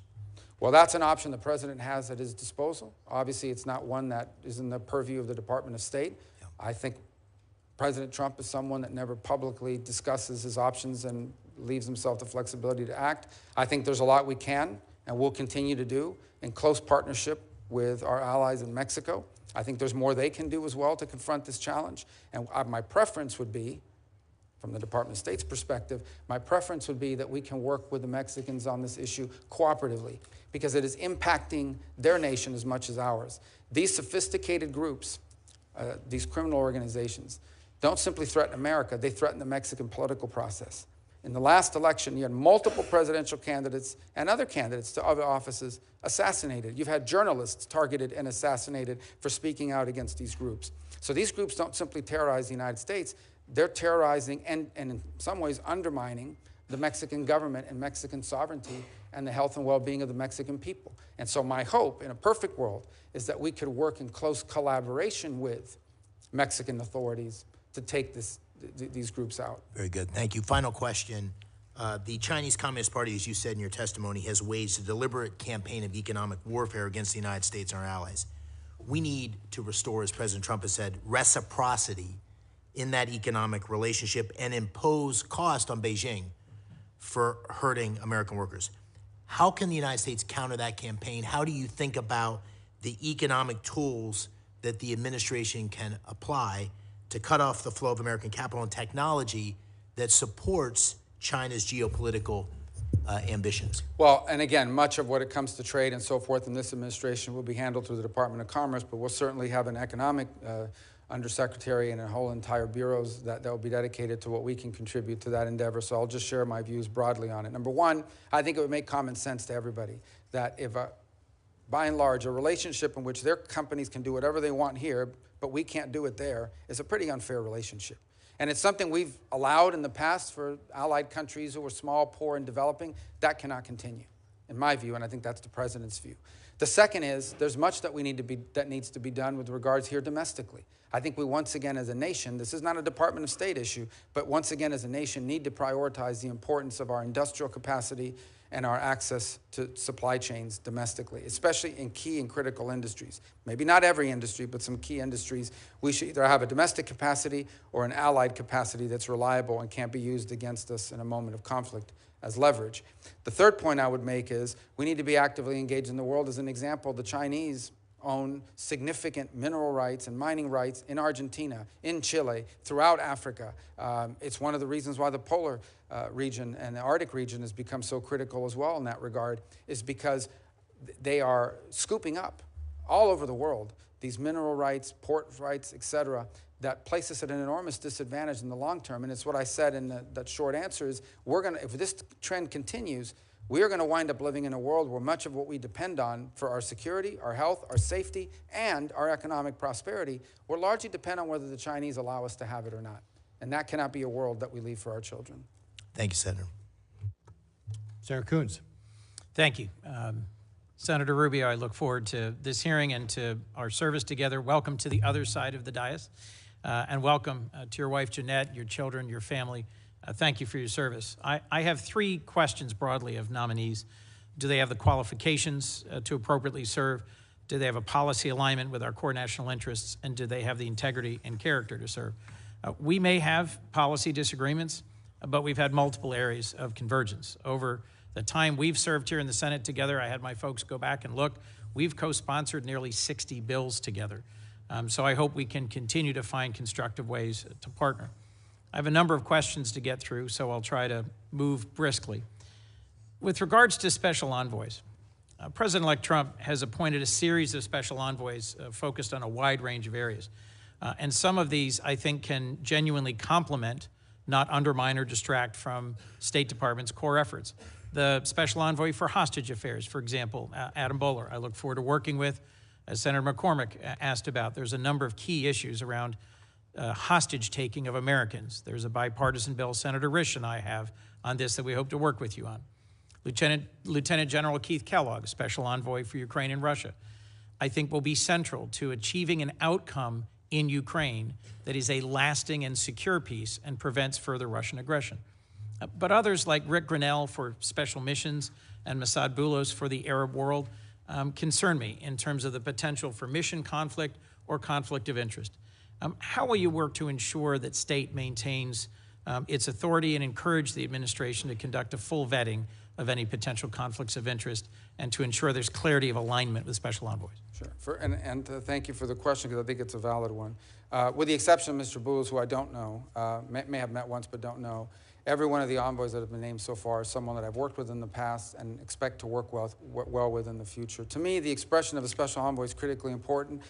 Where it's most successful, it's on a complex issue with a defined goal and an expression of presidential priorities. So Sudan is an example of a special envoy, and Mr. Perriello and the job he's done there. And this is in addition to the fact that we have an ambassador and we have other diplomatic presence there that can be very complementary. So the way this will work and how I anticipate it will work is these envoys work for the president in coordination with us. These are all people, with the exception of one who I'm not disparaging, I just don't know him, but I've worked with everyone else that you've mentioned, are people that are going to be focused on this full like a laser. And they will need to do so not simply in coordination with the Department of State because of subject matter expertise. Let's say you reach an agreement or you reach an outcome, you're still going to need the technical support necessary to pull this off. And we have a wide array of experts in the Department of State that will help achieve that. And it'll involve other elements of the U.S. government. So as an example, if you're going to reach an agreement on migration, say in the Western Hemisphere, that also could entail the necessity to have a conversation about trade policy and tariffs that will involve commerce and others. That's the only way this will work, and that's how I anticipate it working. I've agreed to co-chair with Senator Haggerty a commission on reform and modernization of the State Department that Senator Cardin created with him. We cannot, in my view, do more with less given the challenges of the global moment. I think we need more investment in U.S. diplomacy and development as instruments of national power, but we also need to address efficiencies and make sure that we are streamlining and focusing the department and supporting its workforce, the Foreign Service. How will you work to make sure that the Trump administration's efficiency mandate will strengthen and not deplete core state functions? Well, first of all, I think the work of this new committee that's being set up as a result of the legislation that passed will be critical. My understanding is the impediment was that not all the appointments have been made. Maybe Right. That's now changed. And we eagerly await that because I do think that there are two things that are very important. The first is when we talk about efficiency, the efficiency isn't simply just saving money. The efficiency is improving performance.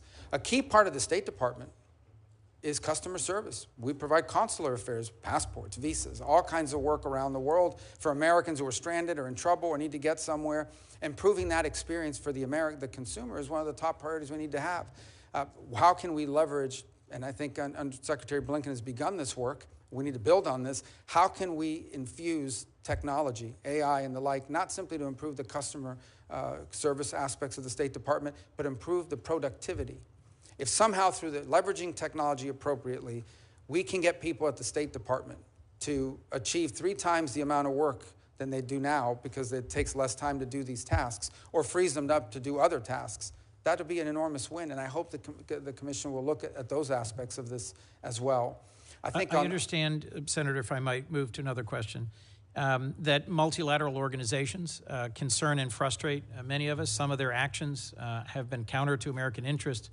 But when we've withdrawn from multilateral organizations, and in particular some UN entities, it's also given an opening to our adversaries. The previous Trump administration withdrew from UNESCO, the Human Rights Council, the World Health Organization. And I'm concerned that if we do so without thinking through the consequences, we may abandon our chance to implement our agenda around human rights, around 5G standards, around technical standards that matter for the 21st century. Do you support sustained U.S. participation in multilateral organizations? And how will you work to strengthen our leadership in those institutions in ways that prevent our adversaries from advancing their competing agendas? Well, I want to point back to what I said at the opening, and that is our engagement in any international agreement or any international arrangement or any international organization has to be driven by the answer to one of three questions. Will our involvement in this organization make us safer, make us more prosperous, make us more secure? It has to be justified by an American interest. It just does. I mean, we're in an era where we need to really, it should have always been that way, but now more than ever. And so each of these will have different components to it. I think there's a second component of funding, and that is, should the United States be funding organizations who in many cases are pursuing and or achieving outcomes that are contrary to the national interest of the United States? Each of these will require a serious examination as we work through them and a justification to Congress about why we're no longer funding it or we're no longer participating. I think you do point to one that I can tell you right now is one that will be critical for us to be engaged in, and that is the setting of standards. But the setting of standards for people to understand is not simply from these organizations, it also becomes practical. So throughout Africa, we are now seeing the deployment of these safe city programs by Huawei. Now, this isn't just a commercial deal for Huawei. This is the ability to ingrain itself in the telecommunication of these countries and establish itself as the leader in 5G. And now all of the other technologies that depend on 5G, additive manufacturing, you know, the 3D printing and so forth, autonomous vehicles, they will all have to be drawn to the standards set by Huawei. That's not because an international organization set it up, it's because they've established market dominance, and it's a concern we have in multiple parts of the global south and the developing world. We need to be engaged that way as well. I very much look forward to working with you on deploying the full tool set that allows us to compete in the global south, including the Development Finance Corporation, something Senator Corker and I led on this committee, in which I know you see the potential for. As I come to the end of my time, I've worked hard with Senator Graham to get signed into law two different bills I wanted to mention. The Global Fragility Act, which presses the Department of Defense, Department of State, AID to have a common strategy in fragile states and to effectively. Recently, for Act, something that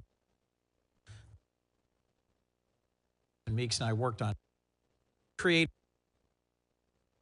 security and governed and insecure in the global south, in South America, in Africa, and Southeast Asia. Both of these bills address the root causes of instability and facilitate cost-effective uses of American dollars by encouraging engagement of the private sector and philanthropy. Can I count on your support to work, as the Secretary have confirmed in the State Department, to implement these two laws more effectively in the coming years? Well, and the conservation one, I believe, just passed, right? Most recently. Just signed into law. Yeah. We're getting there just in time to help you with it, and it's had strong bipartisan support. On the global fragility, this has been ongoing for quite a bit of time, and we'll have to go back and check on the progress. I don't know entirely. I know there's a 10-year plan, and there's the 5 countries that we've identified. And by the way, no country likes to be identified as fragile, so we have to be sensitive about how we do it. But I think that's a component. We got to go back and see where we are on that 10-year planning, because that's an important way of leveraging both economic security and development efforts in the whole of government. And I think key to this is going to be not simply the Department of State, but it's that steering committee that's supposed to meet every 3 months at the National Security Council. That core work is happening. Look, are great, but if someone's not measuring at the end, whether it's reaching its outcome, we're going to have a huge problem. But the goal of that legislation, as I recall, is, and believe still, is we want to get ahead of this. This is about preventing crisis, which is, frankly, is a lot cheaper and a lot better than actually dealing with crisis after the fact. And so identifying places around the world that are in danger of becoming chaotic, uncertain, insecure, and getting ahead of it and a variety of means to prevent that from happening. And preventing those crises from happening is going to save us a lot of headaches, a lot of danger, and a lot of money. In closing, I'll just repeat something I've heard from several of my colleagues. I think that our global network of alliances and partners rooted in our shared values, a commitment to democracy and human rights, is essential to our national security. And how the war in Ukraine ends, and whether a peace agreement there lasts and secures Ukraine from ongoing Russian aggression, is critical to our credibility and security and to sustaining that network of allies and partners. I hope that's something you strongly agree with. I look forward to working with you towards that end. Thank you, Senator Coons. Next up is going to be Senator Daines, and after that will be Senator Murphy. And about that time, it's going to be noon. We're going to take a short 5-minute break at noon. Not a Senate 5 minutes, but a for real 5-minute break at noon. And those of you who have a seat here, I'd suggest you don't leave, because it's going to be difficult to claim your seat back if you're here as an observer. So with that, Senator Daines, welcome to the committee. Glad Chairman, thank you. Marco, it's good to have you here. I've got a great view here from the dais, seeing your family behind you, seeing Jeanette, Daniela, the rest of the Rubio family. What a moment of great honor, celebration for the Rubios, culminating on Monday, when your family will celebrate the 1-month anniversary of Anthony Rubio's touchdown as a Florida Gator. So congratulations on every front, proud dad. Look, you are charged with one of the most important tasks I think the administration will have, and that is advancing President Trump's agenda and representing the interests of the United States around the world. I can't think of a better nominee for Secretary of State to serve under President Trump than Marco Rubio. You'll have a lot of active conflicts we're working together on as we think about what's going on in Ukraine, Israel, Sudan, ongoing nuclear weapons program in Iran, the tyranny in Venezuela, the New START treaty that's been completely disregarded by Russia, and not to mention what we have as we think about strategies relates to China. I could continue to list the results that we saw from the Trump administration with the Abraham Accords and really moving forward here with significant substantive advancements of American interests abroad. But look, this next administration and the leadership of President Trump and your service will be extremely consequential. This posting could not be more important. Marco, as you know, Iran's the world's leading sponsor of terror. In 2024, Iran exported roughly 587 million barrels of oil, an increase of over 10% over the prior year. These illegal oil sales fund Hamas, the Hezbollah terrorism, the Houthis, the nuclear arms programs, drone technology that's being used right now by the Russians against Ukraine. These oil sales are directly resulting in global unrest, and they're costing innocent lives. Senator, if confirmed, what would be your goals and strategies to think about addressing Iran as an adversary? You asked that question at a very interesting moment. So Iran today, 2 points I want to make about Iran, and it's really important. When we talk about Iran, I'm talking about the radical Shia clerics and not the people. The people of Iran are people of an ancient civilization, an ancient culture with tremendous pride and advances. And I don't know who take great pride in their Persian heritage and identity. And I don't know of any nation on earth in which there is a bigger difference between the people and those who govern them than what exists in Iran. And that's a fact that needs to be made repeatedly. In no way is the clerics who run that country representative of the people of that country and of its history and of contributions it's made to humanity. And it's a point I wish we would continue to make. Iran and that regime is at its weakest point in recent memory, maybe ever. Their air defenses have been badly damaged. Their Shia crescent that they were trying to create has been badly damaged in Lebanon, in Syria, where they've been basically forced and driven out. Their economy is in shambles. They now are, on some days, having 6, 8, 12, 9-hour blackouts. They are on the verge of potentially, if not having done so already, having to pull back on the energy subsidies that they provide people in that country that are incredibly popular, and it would be unpopular to reverse. So they're in a lot of trouble. And now what we need to be wise about is the following. I imagine that within that regime, and I'm just saying this because of common sense, there are 2 schools of thought. There's one group that's saying, now is the time where we need to find ourselves an off-ramp. Not going to turn into really nice guys, but we're really in trouble here. We need to find an off-ramp and buy ourselves some time. And then there's another group that's probably saying, now is the time to prove that we are a nuclear power or a nuclear-capable power, enriched from 60 to 90, and press go. And that's how we're going to buy ourselves immunity from foreign action. And this is a tenuous moment in that regard, but it's one we need to acknowledge. My view of it is that we should be open to any arrangement that allows us to have safety and stability in the region, but one in which we're clear-eyed. Any concessions we make to the Iranian regime, we should anticipate that they will use, as they have used in the past, to build their weapons systems and to try to restart their sponsorship of Hezbollah and other related entities around the region, because they seek to become the dominant regional power. That's their stated goal, and it's been clear by the actions that they've taken. I think it is interesting that in a year in which, I think by October of this year, the Europeans and the E3 countries of the UK, France, and Germany have to confront whether they're going to do the snapback provisions or not, because Iran is clearly in violation of the agreement that we're no longer a part of. And in fact, IAEA inspectors have not even been in the country since 2021, if I'm correct. So I think early this week on Monday, they engaged the Europeans in talking about nuclear arrangements. So whether that's indicative of the direction they're going on that, we're going to find out. What cannot be allowed under any circumstances is a nuclear-armed Iran. What cannot be allowed under any circumstances is an Iran and an Iranian regime that has the resources and the capability to restart and continue their sponsorship of terrorism.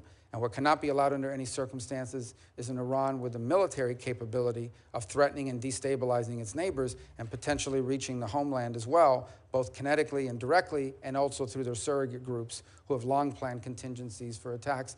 And let us not forget that this is a group, these are individuals that have spent the last 5 years actively and openly plotting the assassination of the president-elect and of multiple members of previous administrations. Think about this for a moment. When is the last time you heard that a foreign government is actively, openly, and admittedly seeking to assassinate the former Secretary of State, the former and soon-to-be once again President of the United States, and others? And that people have been arrested for plotting that. This is who we're dealing with. And anything that we do with Iran needs to be clear-eyed about who that regime is, but also who the people of Iran really are, and because they're not their leaders. Marco, thank you. Shortly after the election and prior to Thanksgiving, I took a quick trip over to Central Asia. As I discussed that with you a bit, to Turkmenistan and Tajikistan. In fact, in the last 12 months, I visited all 5 of the Central Asian countries. In fact, I was bedded down, speaking of Iran, 20 miles from the Iranian border in Ashgabat, Turkmenistan.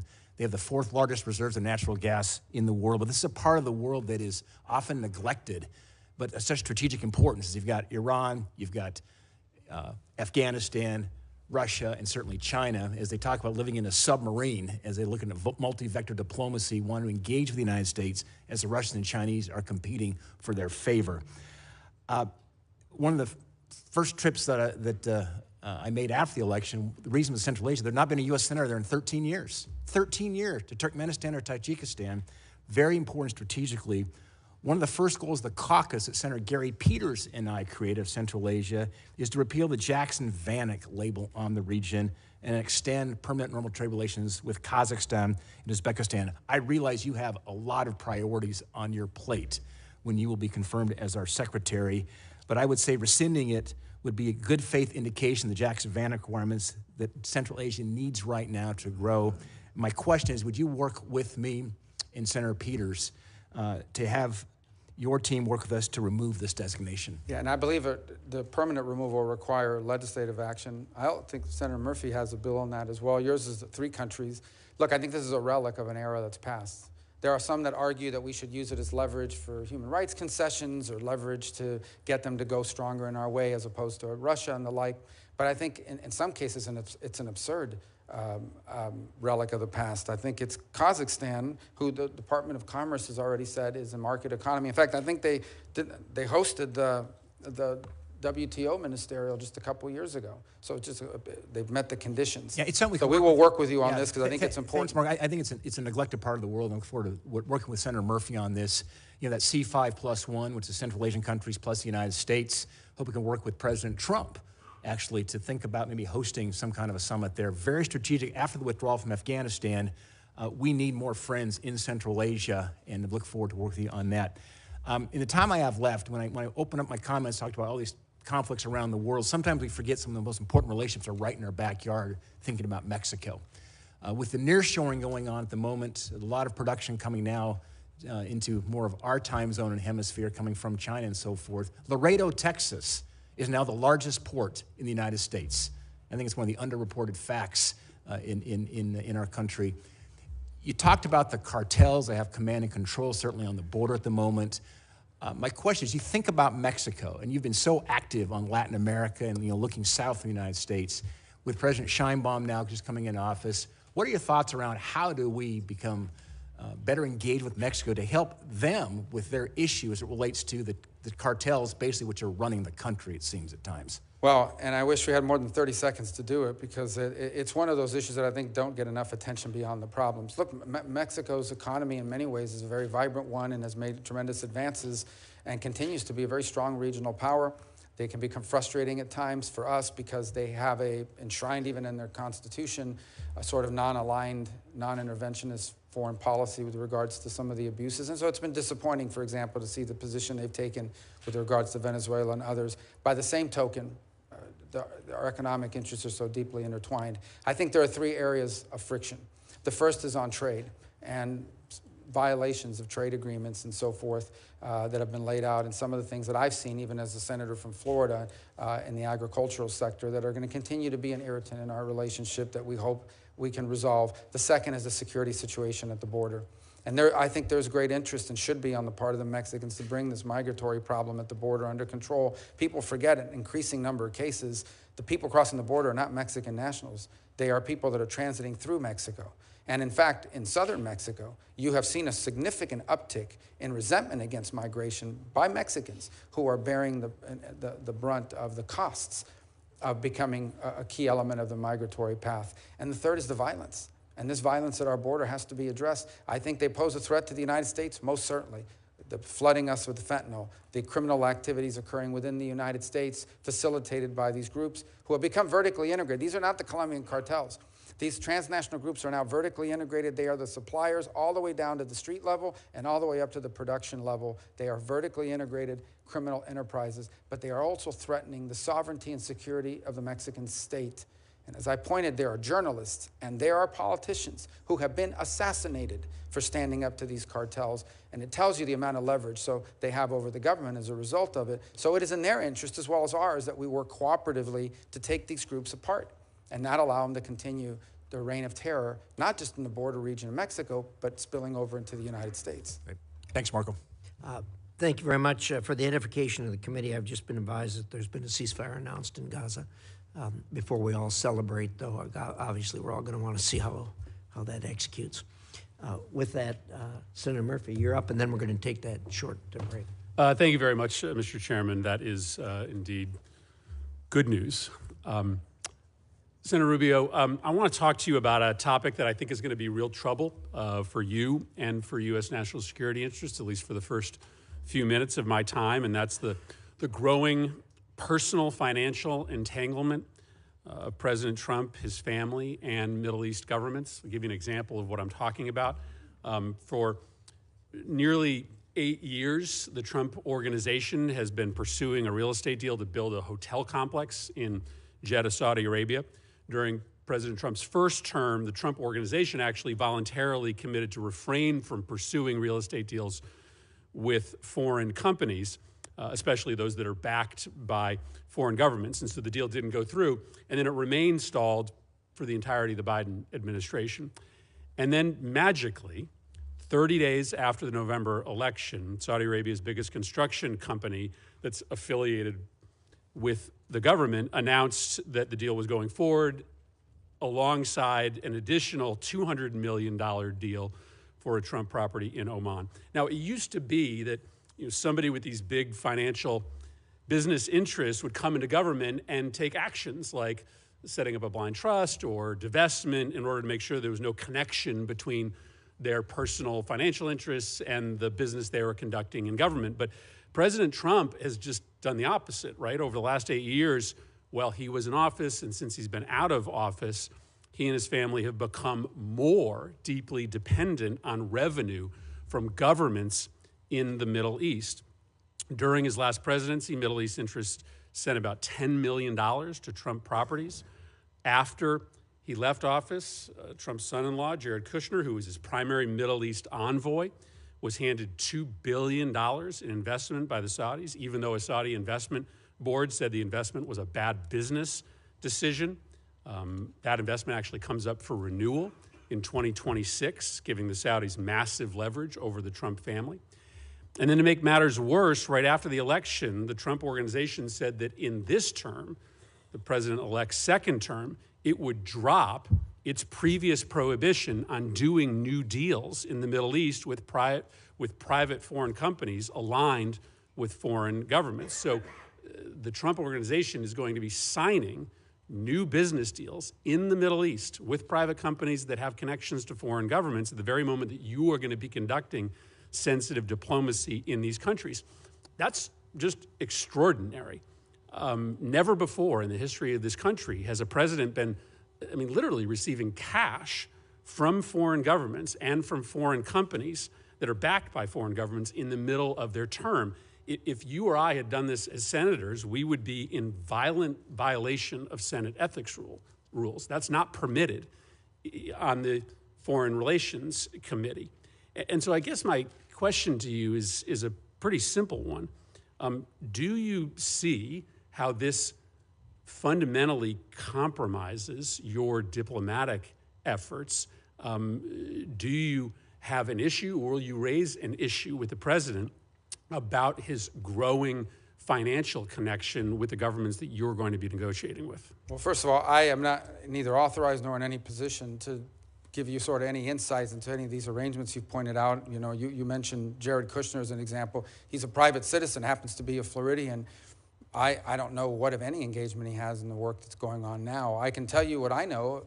Obviously, I'm not in the State Department yet, but I can tell you as an example, the president's envoy to that region, who was charged, Steve Witkoff, who was charged with being an envoy towards reaching an accommodation between the Israelis and the Saudis, has been working cooperatively and together with the Biden administration. And in fact, I dare to say that all involved deserve credit for the ceasefire that the chairman's just announced.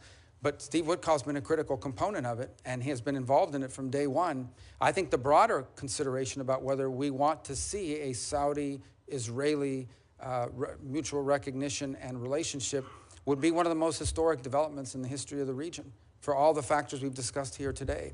It would be, and one of the impediments to it has been this conflict and the ongoing conflict and the lack of a ceasefire. I also think it's going to be important for the Saudis and others to be participants in post-conflict stabilization efforts in Gaza and beyond.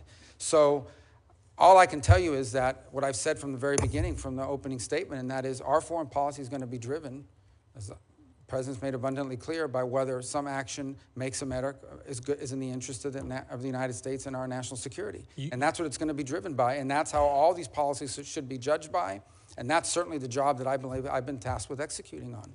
Well, let me then simply ask you this question. Do you believe that the president should refrain from doing new business deals with Middle East governments during his term in office? Well, my understanding, again, I'm speaking out of turn, but the president doesn't manage that company.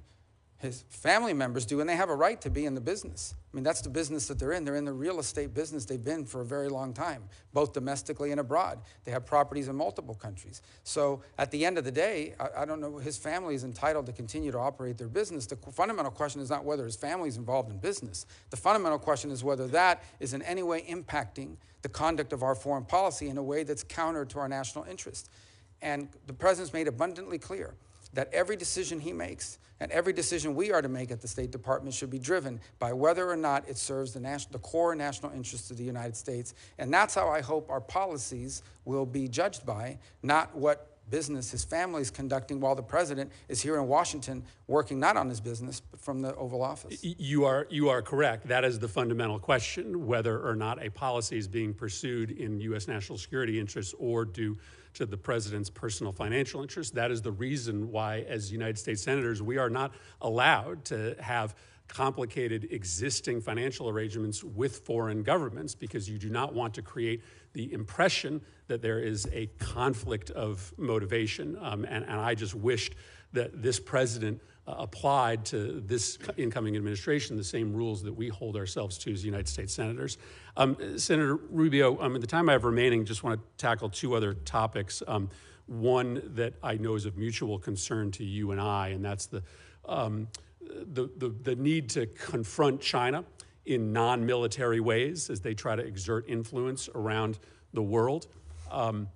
Last time President Trump was in office, he was calling for pretty massive cuts to the State Department's budget. But as you know, China uses all sorts of non-kinetic tools like misinformation, economic diplomacy around the world to exert influence. I'm hopeful that you're going to be an active voice to try to make sure that you have the tools, including when it comes to combating Russian and Chinese misinformation, to be able to confront all of the ways, many of them asymmetric, that China in particular, but Russia as well, presents challenges to U.S. interests. Just wanted to get your commitment to make sure to build that full, comprehensive foreign policy toolkit. Yeah, not only have I been someone concerned about foreign disinformation, I've been the target of it from multiple nation states. And I've learned over time that the best way to confront disinformation is through a flood of free speech that allows the counterpoints of view to be heard and understood. I think where we get ourselves into trouble, and we've learned this now, and I think multiple U.S. companies are now admitting, is when we get ourselves into a position of determining what's true and what's not, and then using the tools of government to go after that, particularly when it implicates domestic entities. But yes, it is one of the tools that they have in their toolbox. By the way, it's not just disinformation.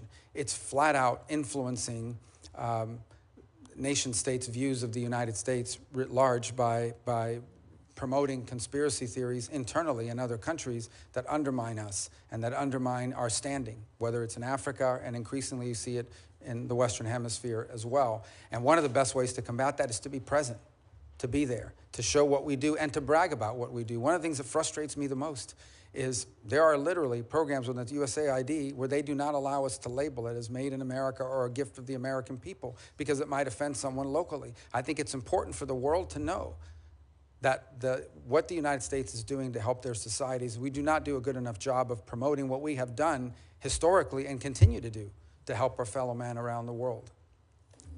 Yeah, China is spending $10 billion per year on that propaganda and misinformation operation. They celebrate when budgets get sent up to the Hill that propose big increases in military spending and giant decreases in the kind of tools that are available to you. So I do look forward to working with you to make sure that we've given you that full suite of tools necessary to confront our adversaries. Thank you, Mr. Chairman. Thank you, Senator Murphy. We'll take this break now. I appreciate everyone getting back here in 5 minutes because we've still got a long ways to go. And so with that, we'll be at ease for 5 minutes.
Committee will come to order. We will continue on with our 10-minute rounds of questions, and by my list, the next person up is Senator Barrasso. Thanks so much, Mr. Chairman. Senator Rubio, congratulations. I'm grateful for your willingness to serve our nation in this new role. Thank you as well for your family's commitment to continue with your service here to this country. I think President Trump made a wonderful choice in nominating you to be Secretary of State. Your extensive foreign policy experience and your deep understanding of international relations, I think, makes you a perfect choice for the position. While serving together in the Senate on this committee, I've seen firsthand your dedication, your knowledge, and your commitment to our nation's security. Your strategic insights, your principled approach to diplomacy, they're going to serve our nation well, and we do face many challenges. We've talked about them in the past, so you have my full and unwavering support. I wanted to start with China, because over the years we worked closely together to counter the significant threat that China poses to global security and to stability. The Chinese Communist Party's strategy extends far beyond traditional military conflict. They're conducting an aggressive campaign aimed at weakening American leadership and reshaping the global order to serve their own interests. And make no mistake, China is challenging our interests all across various domains, diplomatic, economic, technological. They're playing the long game, and I think we have to respond with equal resolve and a strategy. It's essential that we fully recognize the scope of the challenge and develop a strategy to safeguard American interests and the values on the world stage. So could you talk a little bit about your approach in addressing an increasingly aggressive China and how we and our international partners can hold China accountable? Well, and as I pointed to earlier, it's an important question because I think it's definitional to the century. I really do. I think the 21st century will be defined by what happens between the United States and China. The Chinese have basically concluded that America is sort of a tired great power in decline, that they are on a path over the next 20 or 30 years to naturally supplant us, irrespective of what happens. And I think their preference is to not have any trade and or armed conflict in the interim, because I think they might interrupt what they believe is a natural progression. I don't share that view. I think they have some significant domestic challenges. Nonetheless, I do think what we can't ignore is that at the current road that we're on right now is an unbalanced relationship, and that much of their growth and their progress has come at our expense, not because they outcompeted us, but because they frankly have violated the rules that they've benefited from but have lived by none of its obligations. So I think the first begins with a recognition that China is and will continue to be a rich and powerful country, and we will have to deal with them. It's in the interest of global peace and stability that we have to deal with them. By the same token, we cannot find ourselves in a situation in which we allow them to continue to flaunt the rules in order to undermine us economically and or industrially, nor can we allow them to undermine our alliances and our presence in different parts of the world. For example, I think it is clear that on that path towards what they view as their rightful place as the world's preeminent power, they want to establish preeminence in the Indo-Pacific. And that has historical ramifications or historical underpinnings, because they view these smaller countries as tributary states, that basically all roads lead back to Beijing, and they view that. Unfortunately for them, their neighbors do not view themselves as tributary states. And this is particularly true in places like South Korea, Japan, Australia, New Zealand, but also Vietnam and others, some of whom have historical disagreements with China. So at the core of our strategy has to be twofold. Number one, ensuring that there is a proper geopolitical balance between the United States and China to avoid any sort of conflict that could be deeply destabilizing and worse for the world, but at the same time ensuring that it doesn't come at our expense, that we don't find ourselves in a world in which we are dependent on China, or any foreign power for that matter, for the raw materials that we need, for the ability to make medicine, for the ability to fuel our economy, the ability to feed ourselves or our people. We cannot be a country that becomes dependent on foreign powers, and so much of that involves not simply how we engage in the world, but also what we do here domestically. That is not the responsibility of the Department of State, but it is important for us to point to that much of what's happened with China and much of what's happening now is what we are not doing, whether it's through our own industry and the development of our own industries, or access to raw minerals and raw resources that are critical to fueling and or building a modern economy. You talk about China playing by a different set of rules, and they do the ones that we think of as traditional rules. But and I appreciated your comments to Senator Ricketts about China and even the definition of them as a developing nation. I think it's a big problem. They can't be allowed to continue to play openly with a different set of rules. In addition to the hidden rules, I oppose China exploiting its status as a, quote, developing nation within international organizations. I think it helps them gain an additional unfair advantage in what you described as this unbalanced relationship. China is not in any way a developing country. You just mentioned they're a rich and powerful country. That's not a developing country. It's the second largest economy in the world. Clearly has the financial resources and access to capital to meet its own needs. So I think we need to end China's preferential treatment and hold it accountable on the global stage. I mean, we see it in the World Bank, we see it in other locations. Are there things that we can do and you can do as Secretary of State to try to eliminate this unfair advantage that they have? It's an open unfair advantage. Yeah, absolutely. I think we need to, first of all, and I mentioned this in my opening statement, we have to acknowledge that many of the global institutions that were created, not just in the post-war era, but the post-Cold War era, have been weaponized against us. And I can use a number of examples. The first is, you think about the Security Council of the United Nations, which was created ostensibly for the purpose of preventing global conflict. Sadly, two of the greatest drivers of instability in the world today hold a veto vote at the Security Council. It's basically rendered the Security Council almost irrelevant. By the same token, I would say I am not against multilateral organizations so long as that or any foreign arrangement we have serves the national interest of the United States. I do not believe, and the President has made this abundantly clear, President Trump, that under no circumstances should any foreign entity or multilateral or international organization have veto power over the national security interests of the United States of America. The second point that I would point to is that the Chinese have very aggressively played this. They have figured out, and it isn't hard to figure out, that even the smallest nation state has a vote at the United Nations General Assembly.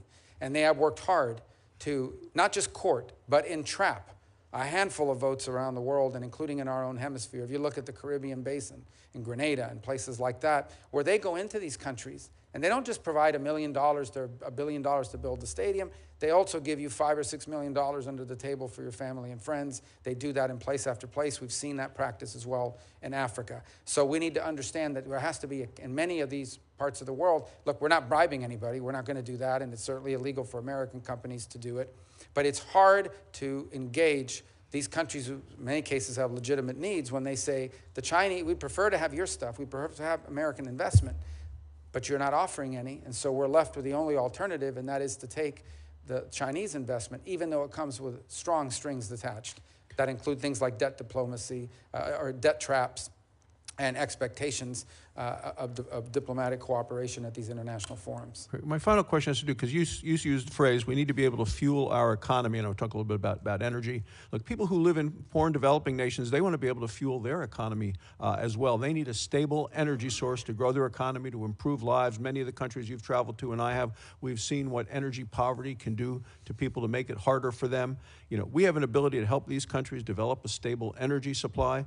But this current administration, the Biden administration, has put restrictions in place on funding of certain energy resources, such as coal, even natural gas. The United States should be working to promote an all-of-the-above energy strategy and help our friends and allies have affordable energy as opposed to what is the politically correct type of energy to be used. So I believe we should be helping these countries with energy. And are you committed to ensuring the State Department is promoting all forms of energy projects across the globe, including oil, gas, coal, affordable energy that will help people raise their standards of living? Yes, in fact, it should be a centerpiece. One of our centerpieces is our economic diplomacy. We talked earlier, I think it was Senator Coons had mentioned the work on fragile states and the hope of preventing fragility so that states don't collapse into some of the havens that you now see where terrorism takes a hold and so forth. And one of the things you can do to help a country become more stable and then more prosperous is access to reliable and affordable energy. And that is that's not simply for everyday life. That is critical if you want to build a manufacturing sector. It's going to be especially critical in a world in which all these new technologies like AI are going to require a tremendous amount of power generation that's going to draw upon global energy resources to begin with.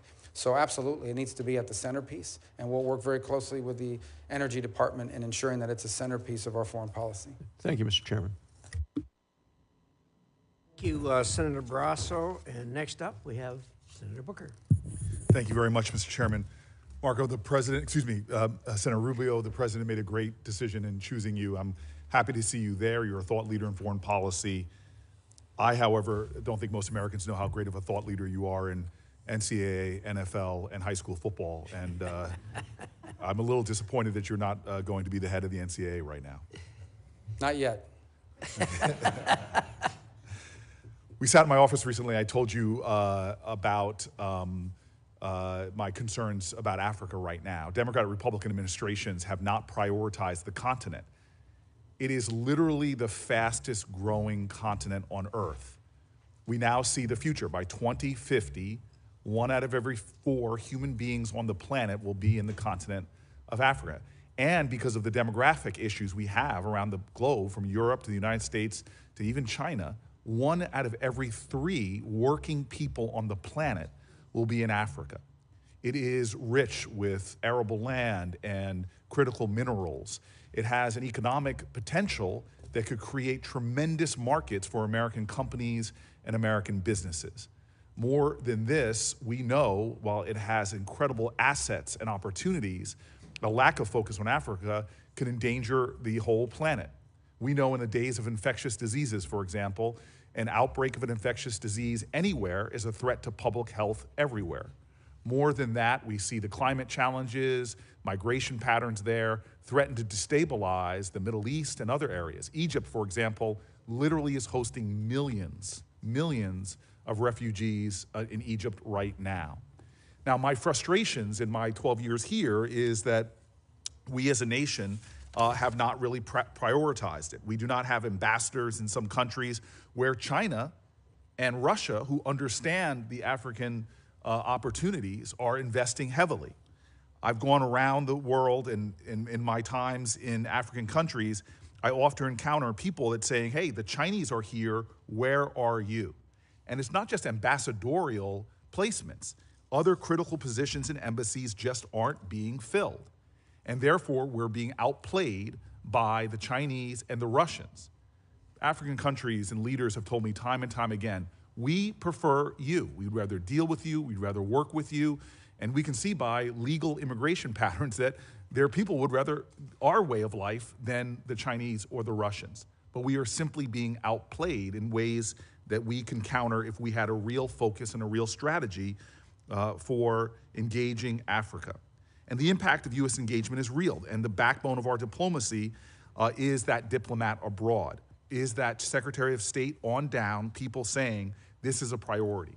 I said this to you in our office, and I want to make it plain now that we are at a point in this country that what we do in the Senate and in the White House and in the State Department are planting seeds for the future. We could reap a tremendous harvest in 10, 20 years, prioritizing and emphasizing our work in Africa, and not to do so undermines the 3 points that you said at the beginning that I agree.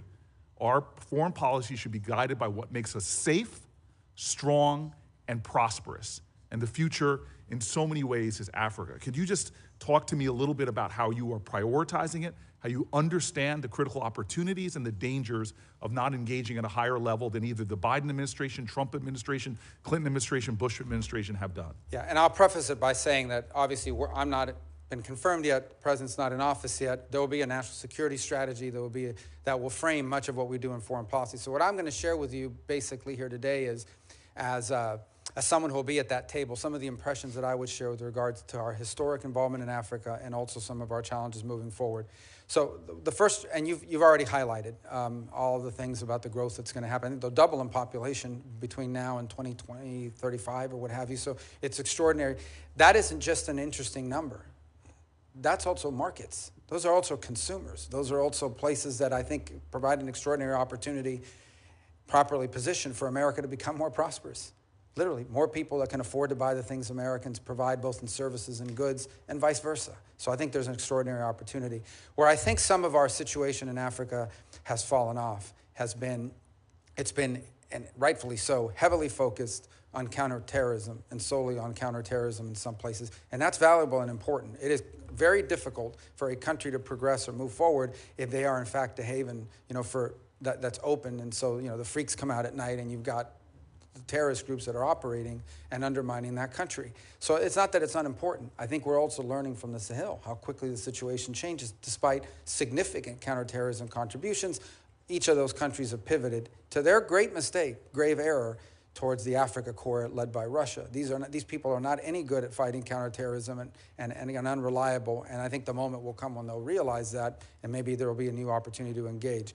On the flip side of it, if you look at littoral West Africa, there are real opportunities there for, and in fact, ongoing engagements, not just on counterterrorism, but on economic progress. I look in the north to Morocco, another place where we have already seen substantial improvements because of the accords, but also because phase 2 of that relationship that continues to build. You also talk about one thing that I don't think has been talked about enough, and I think we hear the term as a 19th century term. The impact that malaria has is not simply a health crisis or humanitarian crisis. It has deep economic crisis, deep economic implications. It pulls kids out of school for long periods of time and not end their lives. It literally sets people and communities back. Humans and people are the greatest resource of any country. And the cost benefit of an investment, leveraging private partnerships to deal with things like malaria, pays extraordinary dividends if appropriately done and channeled. And that is something that I think could, as part of an overall approach to Africa, be included in things that you could argue are improving our prosperity, our security. Thank you, Senator Rubin. You've affirmed a lot of this to me in our private talks. I just want to make an emphasis publicly here that the disinformation in Africa, and you've mentioned disinformation writ large, but, for example, the Washington Post published an article in October detailing how Russian propagandists targeted U.S. anti-malaria programs in Burkina Faso. The Africa Center for Strategic Studies published in March 2024, highlighted how Russia and China are leading sponsors of disinformation campaigns in Africa that are showing incredible success because we aren't doing a coordinated campaign to counter their misinformation. And so I'm looking forward to working with you. I hope that you'll prioritize this for the sake of America's future, that you could be the Secretary of State that says, we have a vision for Africa and we're backing it up, not just from the Secretary of State's office, but all the way down to making sure key resources are invested in countering disinformation, as well as making sure that we have personnel in there. It's not a popular post, as you know, for many State Department people. We've got to make it that way and let people know that they're helping to define the future of not just the United States, but humanity by focusing on Africa. I cannot let my time expire without talking about the biggest humanitarian crisis going on the planet Earth right now. What is happening in Sudan, it's been called by our country a genocide. There's a famine being declared in areas where you're seeing unbelievable levels of systemic sexual violence going on. I traveled to the Sudan border with Chad and saw humanitarian crises like I'd never seen before, and I've been around the world looking at humanitarian crises. We have a great special envoy who you've already positively name-checked in this confirmation hearing. It is so important and vital that work continue and that we work for diplomatic solutions. There are a lot of our allies who've been implicated in fueling this crisis. This is an opportunity to end this crisis by diplomacy, to bring about one of the most important peace processes there are. And I'm hoping that you and incoming President Trump will prioritize that. Yeah, in an era in which the term genocide has been misappropriated to almost a global slander, an international slander, this is a real genocide. By its very definition, this is a real genocide. This is the ethnic targeting of specific groups for extermination, for elimination, by groups, by the way, that are being funded by nations that we have alliances and partnerships with in other parts of the world. And we should express that clearly. I think in part of our engagement with the UAE, and it'll have to be a pragmatic engagement. I mean, they're important players in what we hope to resolve in the Middle East. And I think as part of that engagement, we also need to raise the fact that they are openly supporting an entity that is carrying out a genocide. And I think for those who are interested in going out and actually protesting a real genocide, this to be the one, and I just don't see it. I don't see people mentioning it. It is morally reprehensible that this crisis gets virtually no attention in our country, especially because of the role we should be playing. And my time is over, but I want to say this, no need to respond. But the other place on the planet that gets no attention, that we are responsible for in our hemisphere is the crisis in Haiti as well. Correct. I know that you know this intimately, and again, I just want to keep calling out these moral omissions of our country, often, at least in the press, of an inability to focus our compassion, empathy, and understanding of our interwoven destinies with places like Africa and places like Haiti. Thank you, Senator. Thank you, Senator Booker, for that. Those are things that needed to be said. Having said that, you have underlined probably the most difficult crises we have on the planet, and I think everybody's ready to sign up on a path forward. So far, nobody's laid out that path forward, and you're right. We have an obligation to at least try to design a path forward, and when that happens, I have no doubt that we'll pull together Republicans and Democrats and as Americans to do something about this. But I'll tell you, the identifying who are the people there that are the good guys that you can partner with is very, very difficult, as you know. Thank you. Thank you, Senator Rubio, for your comments in that regard. We will move now to Senator Paul. Senator Rubio, congratulations on your nomination. One of the questions that I've asked over time to secretaries of state as well as ambassadors and others from the State Department is, can you name for me instances where sanctions have changed behavior for the better? Now, I'm not going to ask you that question now. I'm going to wait till you come back to ask you. There's a preview of what I'll ask you the next time. But the reason I bring that up is that I think hopefully people think of sanctions as a way of trying to modulate behavior. You want better behavior out of a country. A country's doing something you don't like. You'd like them to change their behavior for better through sanctions. And I think it rarely works, and I think we pile more on. Now, some would say, well, sanctions are just to punish them, and we just want to, you know, Russia invaded Ukraine, we're just punishing them. And so as punishment, they kind of work. I don't think they're deterring Russia's behavior or changing it. But really, sanctions can have effect in a couple of ways. I think the threat of a sanction, the same way the threat of a tariff can have an effect on behavior. But once placed, I think a sanction or a tariff only has effect on someone's behavior if you remove it. Now, you mentioned earlier a little bit about discussing ways to unwind some of the sanctions ultimately on Russia. People mentioned, well, we never want to let them sell energy again. No, you have to let people enter back into the world. That's how you're going to get behavioral changes. And it really will have to be part of the peace. If there is going to be a negotiated peace, the one aspect that makes us part of that war are all the sanctions. And so it really should be offered up of removing that and going back to normalcy when we can find a resolution to the war. I'll give you an example of where I think often the State Department loses its sight of its mission. Instead of being the Department of Diplomacy, which I think it's supposed to be, it becomes just an extension of the Department of War and muscle, and we show how strong we are through the State Department. But really, when bellicose statements come from other parts of the government, I see the State Department as the one that shows up and tries to still have a conversation. In the past, I think because of remarks, you had been banned from travel to China. The ambassador that's been nominated also has had statements that make us question whether or not he'll be received in China if he becomes the ambassador to China.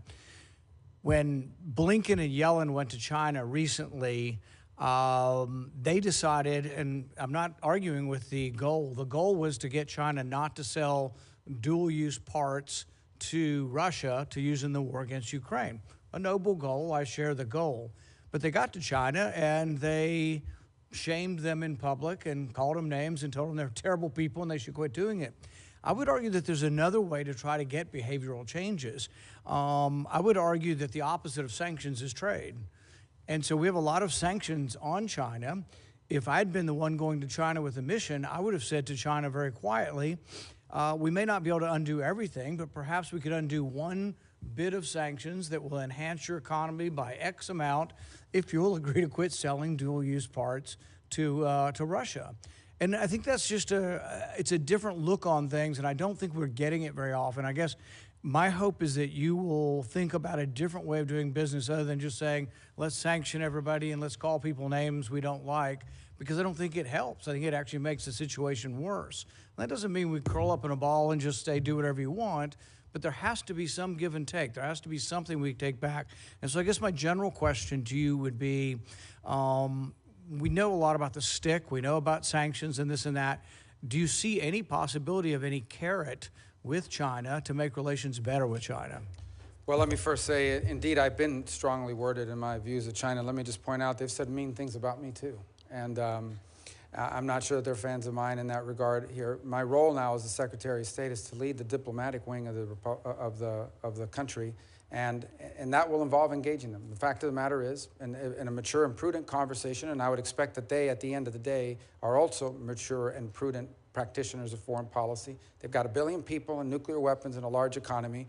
We have 400 million people, the largest economy in the world in nuclear weapons, and it is in their interest, our interest, and the interest of the world for two great powers to be able to communicate. In fact, despite everything I have said, I have consistently throughout my career said that it is that geopolitical balance between our countries, or imbalance, developing imbalance, that is the greatest risk to global security and prosperity, because that could quickly trigger not just a trade and economic conflict, but an armed one, which could be catastrophic. Never in the history of mankind have two powers like the United States and China ever faced off in a global conflict, and the outcome would be catastrophic, and we should want to avoid it, and so should they. So the bottom line is this: yes, we are going to have to deal with China.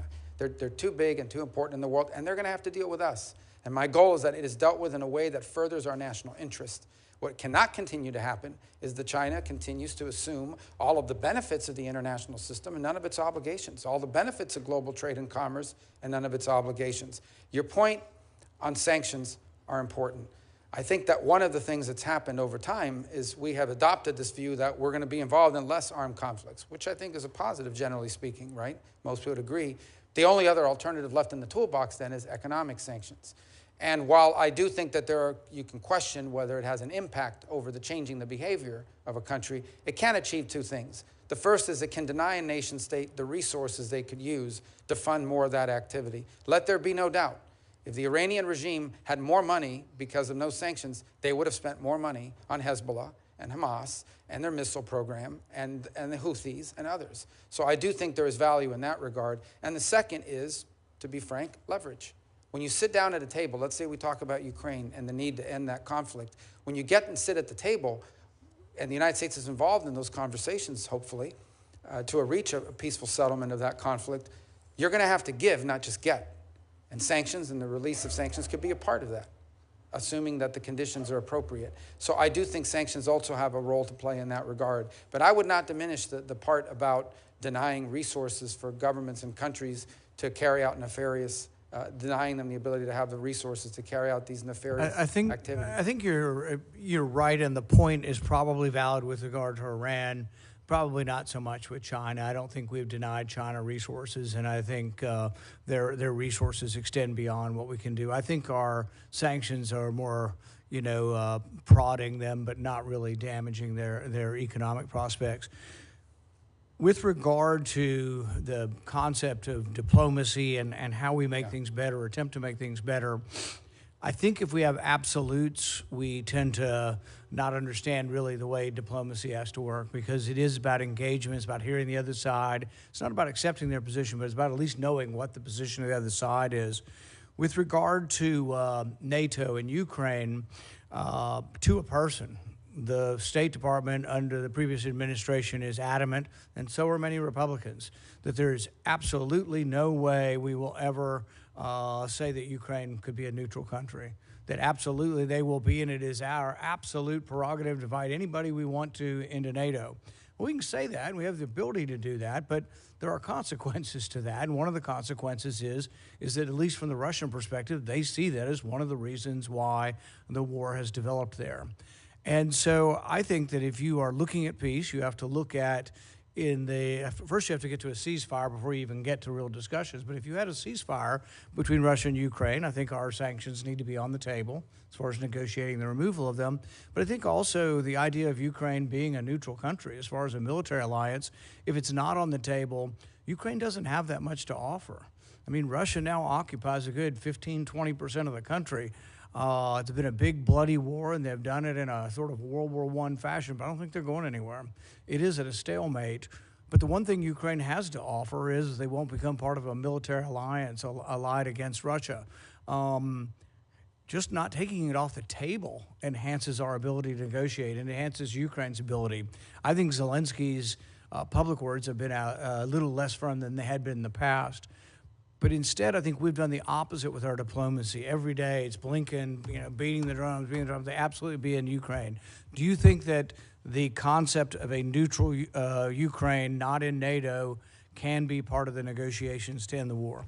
Well, obviously, that's something that will ultimately be part of any negotiation. I do agree with your point that if we want to be real here for a second, because I think we've lost the art of reality in some of the foreign policy. These are not outcomes that are rarely are they ideal. Sadly, in many cases, our choices in foreign policy are a choice between a bad outcome and an even worse outcome.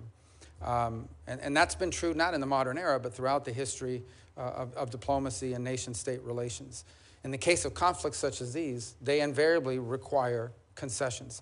I don't think it would be wise nor appropriate before we're even in office or even in any public forum such as this to discuss the parameters of what those potential concessions can be for either side. Suffice it to say, I do think, to be honest with the committee and the full Senate, if you want to reach agreements to end armed conflict where people are dying on a daily basis and enormous destruction is occurring and a great potential for escalation exists on a daily basis, if we want to be honest about bringing that to an end, true diplomacy will require concessions from every party engaged in those conversations. That's the nature of diplomacy, and it's best conducted directly and in an appropriate forum and not in public. And that can be done, by the way, without abandoning our core principles as a nation or our feelings as a people about what's happened and transpired in that conflict to date. Senator Van Hollen. Thank you, Mr. Chairman, Ranking Member Shaheen. Senator Rubio, good to see you. It was great to sit down with you and talk about some of these important issues yesterday. Let me just say at the outset that I appreciate your response to Senator Booker's question about what's happening in Sudan, specifically as the Biden administration just found that the RSF under Hamedi is engaged in a genocide, and we need to do everything we can to stop what's happening there. You referred obliquely to some of our sort of Gulf partners who have not done what they should be doing. One of them is the UAE, and I've been very clear that the United States should not be providing military assistance to the UAE when the UAE is in turn providing military assistance to a group like the RSF that is committing a genocide in Sudan. And I'm expecting a briefing from the Biden administration by the end of this week as to whether or not their commitments to President Biden to stop doing that have been fulfilled.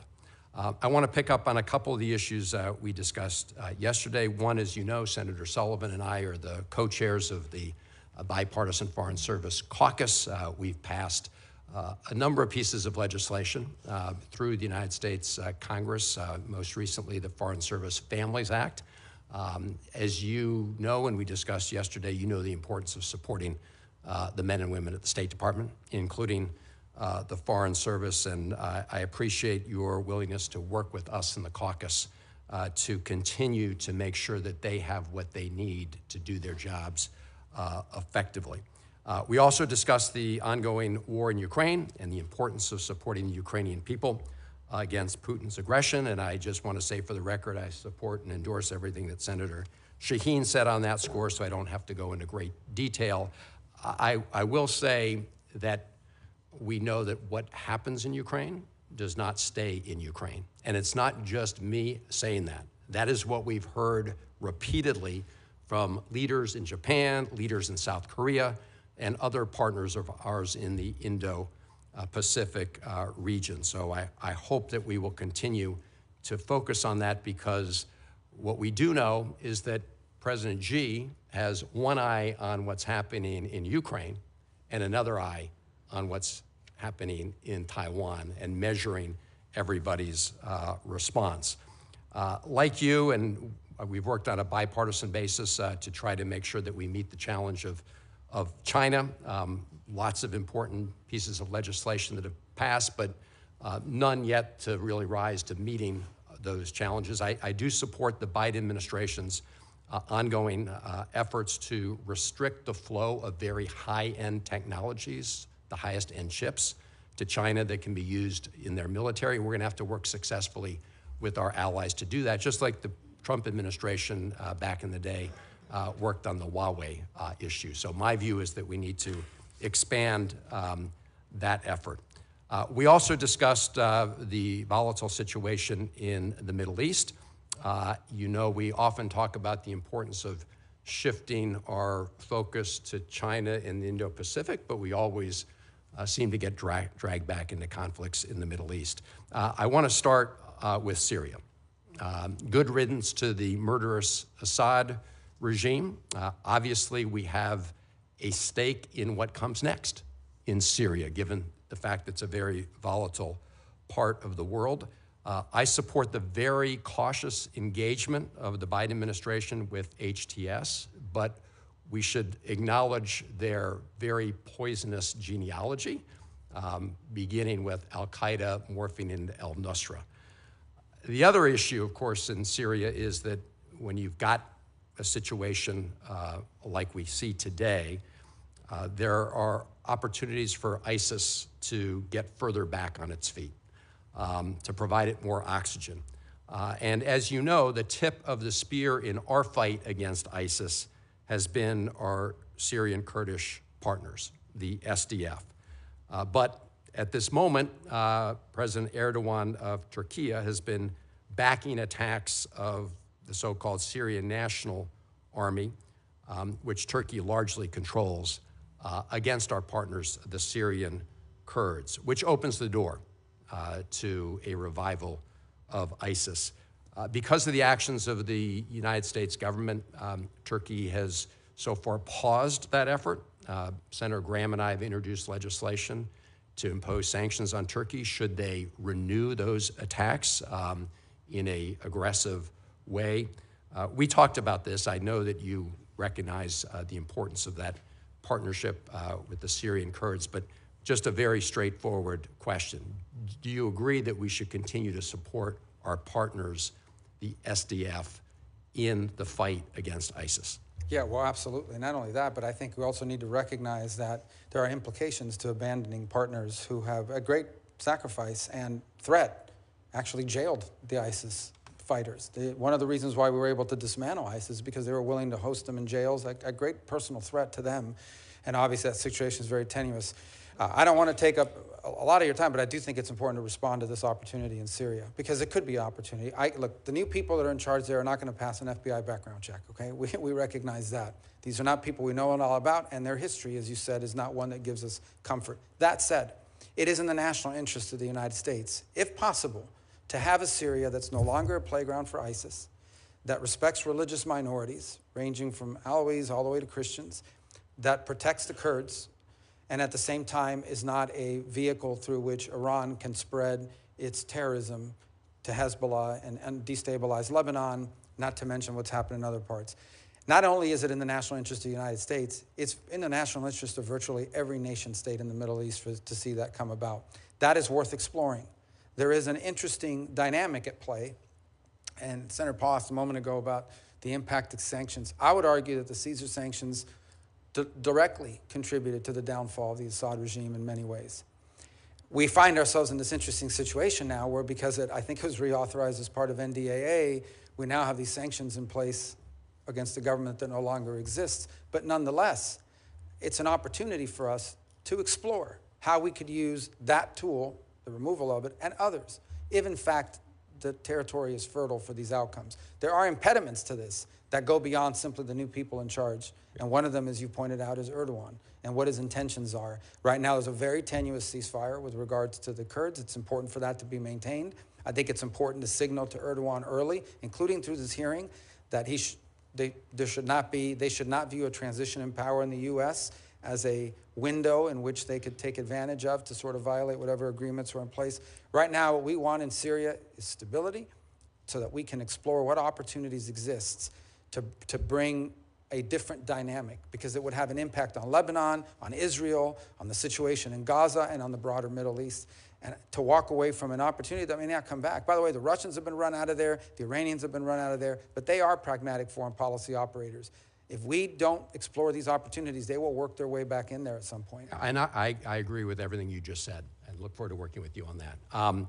Let me turn to the Israeli-Palestinian conflict, which we also discussed yesterday. And we all witnessed the horrific October 7th Hamas terror attacks on Israel. We've also witnessed the devastation and human rights catastrophe in Gaza. Like you, I've met Israeli families who lost loved ones on October 7th. I've met with hostage families. I've also met with Palestinian families who lost kids and other innocents in this war. So I was very pleased to see the announcement today of the ceasefire and the return of hostages. Let us pray that it holds and that it is implemented. But of course, as we discussed yesterday, the question is what happens next. And we all agree that Hamas can have no role in the governance of Gaza or any other place. We also know that for all its flaws and faults, the Palestinian Authority has recognized Israel's right to exist for the last 30 years since the Oslo Accords. Their security forces are trained by U.S. Forces. They today are fighting Palestinian militants in certain parts of the West Bank. But at the same time, their funds have been restricted by the Netanyahu government today. These are the funds that belong to the PA. We've seen a record increase in the number of settlements in the West Bank. And so the PA is not able to deliver on what had been the hope of Oslo, which is self-determination, security, and dignity for both Israelis and Palestinians. So you have said that the ideal way forward, recognizing that we've been at this for a long time, is a two-state solution. There are members of the Netanyahu government that today want to annex all of the West Bank. So my question is, do you agree that annexation would be contrary to peace and security in the Middle East? And what is your vision going forward? First, let me say that, yeah, the ideal would be that there not be conflict and the people could live side by side with one another without being in conflict and with the ability to pursue prosperity. Sadly and unfortunately, the conditions for that to exist have not been in place for some substantial period of time. I point to you as an example, back in 2020, the Trump administration offered $58 billion, or about $50 billion or $58 billion, $58 to $50 billion in investment to the Palestinians. And that included, I believe, 28 or 29 billion specifically for Gaza, and it was rejected. That offer was made back in January of 2020, and then it pivoted over as a result of that rejection to what we now know as the Abraham Accords. Second, I would say that Israel is a small nation who at its narrowest point is 9 miles wide. It has been historically surrounded by enemies that seek their destruction. Hezbollah to the north, Hamas to the west, Iran further north with nuclear weapons, constantly. In fact, I would argue that if Israel had not been firm and strong in its response in this endeavor, most recently, they may very well have faced an existential threat, as they continue to in many ways. Now, here's the good news, and it's not just about the ceasefire today, although that's very important. The good news is that potentially we have had a dynamic shift in the region that has an historic opportunity, if appropriately structured and pursued, that changes the dynamics of what might be possible. And that, we've discussed Syria, we've discussed the events in Lebanon quite a bit as well, the degrading of the Iranian capability, which I hope will continue, and hopefully the ability to reach some agreement between Israel and Saudi Arabia on normalization and being able to engage both for their mutual security and also economic prosperity. The real open question for the Palestinians is who will govern? Who will govern in Gaza in the short term and who will ultimately govern? Will it be the Palestinian Authority or some other entity? Because it has to be someone. That was the initial goal for Gaza when the Israelis withdrew from there, and they turned it over. And they turned it over with greenhouses, and they turned it over with all kinds of economic development. Hamas won an election. They took over, and they destroyed the place and built tunnels for terrorists to operate from. So the key is not simply governance. It's who will govern. You can't turn it over to people who seek your destruction. And so I do think this is a very complex issue, and I think that's understating it. We all recognize it. But I also believe that we should not underestimate the potential opportunities that now exist. And it'll take some time to fully understand what those are, that perhaps open the door to things that were not open in the future. But from the Israeli perspective, which I fully understand, it begins with their existence. Because you cannot coexist with armed elements at your border who seek your destruction and evisceration as a state. You just can't. No nation on it. We wouldn't tolerate it, and they can't either. And it begins with having that level of security, and if they do, then I think there are opportunities that come about as a result of it. Those opportunities historically have not existed in recent times. Perhaps we're living in an era where that will be, the likelihood of it is higher because of recent events, unexpected events in Syria and Lebanon and other places. Senator Scott. Thank you, Chairman. So I was in Miami, or Hialeah on Monday, and when there's a video where you were recognizing Elena Garcia and Dario Fernandez and Tomas Regalado, everybody applauded. They're so excited about your being the Secretary of State. Your homegrown son, and so they're just all excited. The other thing they're excited about is that they have somebody that is going to care about Venezuela and Cuba and Haiti and Nicaragua, all the problems, because you've been so vocal. So I guess, can you just go through sort of one by one and say, look, we know what are our options? Not that you know exactly what you're going to do, and a lot of these decisions will be made by somebody else anyway, but what are, like right now, look at what's going on in Venezuela. The Biden administration has allowed oil to flow. He stole the election, completely violated what Biden told him he would do. Maria Corina Machado probably was only alive because of your hard work making sure that Donald Trump put a tweet out. You look at Cuba now. They just dropped the state-sponsored terrorism, which makes no sense. We've got people like Jose Daniel Ferrer in prison. Kids as young as 14 in prison for peaceful protests. So give me some of your ideas of what is possible. Let's take one, but let's start with Haiti, because in many ways it's globally complex. And I think the chairman sort of alluded to this a moment ago. There's a fundamental problem in Haiti in that there is no legitimacy of authority. And I say this in recognition of the fact that some of the national police forces in Haiti have been extraordinarily brave. Despite being outgunned and outmanned, these guys and gals have stuck at their post and fought back against armed gangs. You know, when the most powerful person in any nation state is nicknamed barbecue, that is not a good thing. And this guy obviously is not named that for good reasons. He's not a cook. These are bad gang elements that are operating within Haiti and have destabilized not just Haiti, but threatened to destabilize the Dominican Republic, not to mention the migratory pressure that it places on the United States, on the Bahamas, and on other places in the region.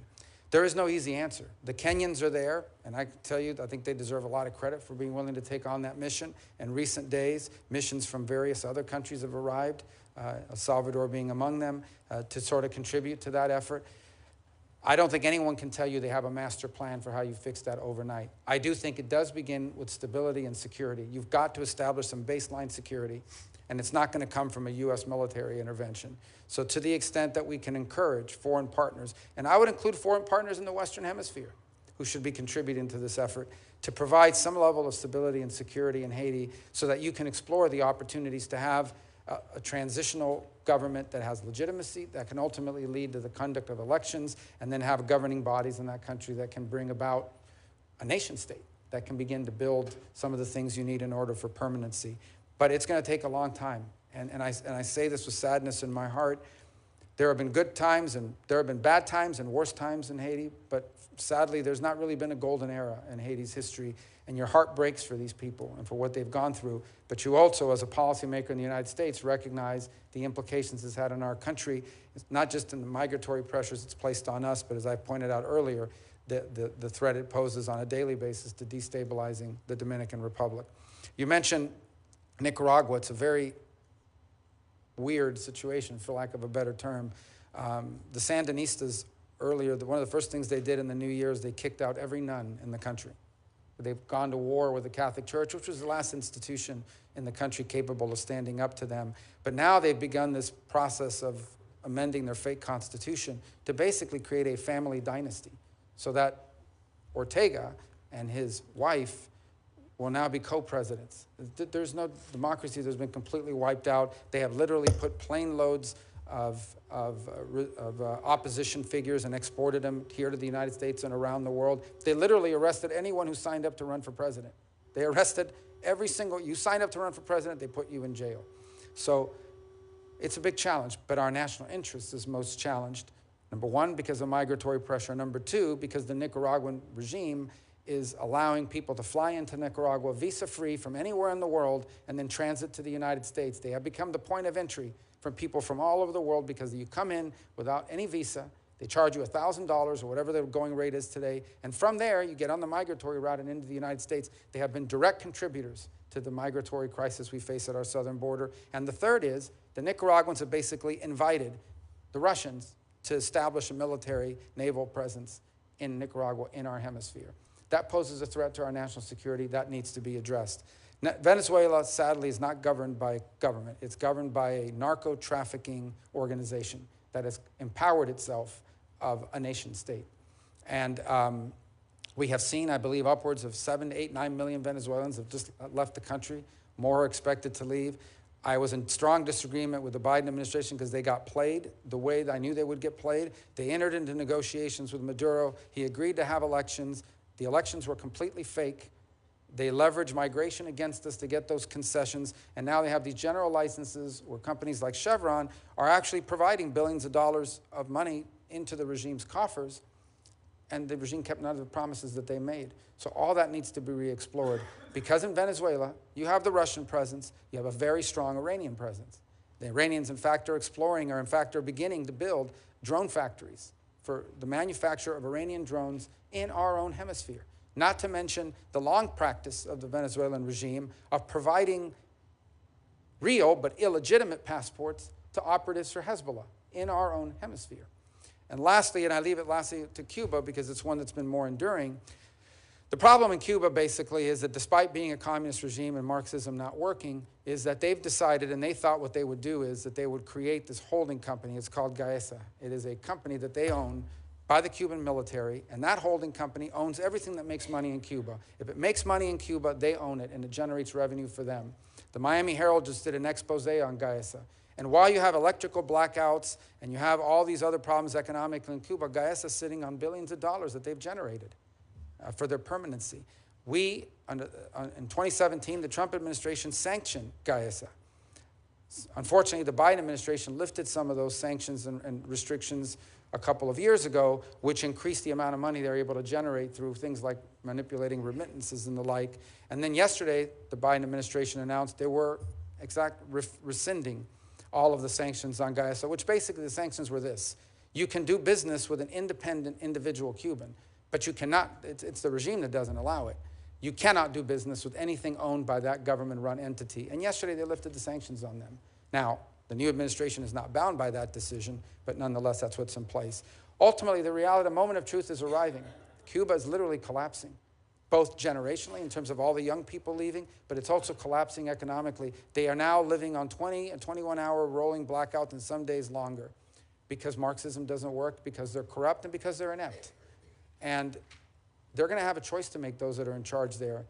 Do they open up to the world? Do they allow the individual Cuban to have control over their economic and political destiny, even though it threatens the security and stability of the regime?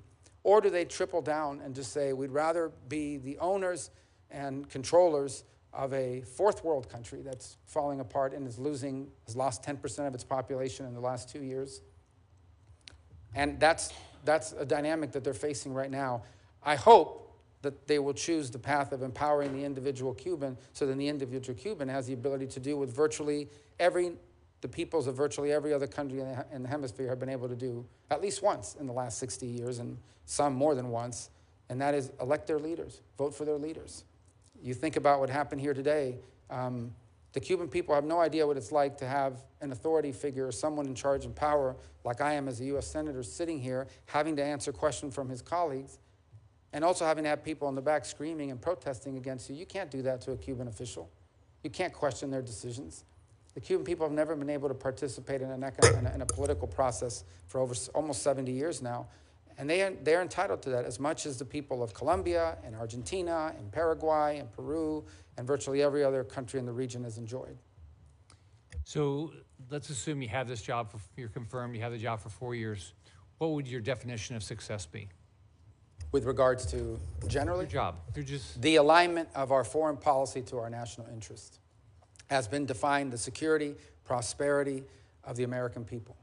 And that's, and by the way, I would define that as success for the country What I would define as success for the State Department is not just that alignment, but making the State Department highly relevant again. Sadly, and I think I've shared this with you in some of our meetings with many of my colleagues, what has happened over the last 20 years under multiple administrations is the influence of the State Department has declined at the expense of other agencies and also at the expense of national security councils because it takes so long for the State Department to take action.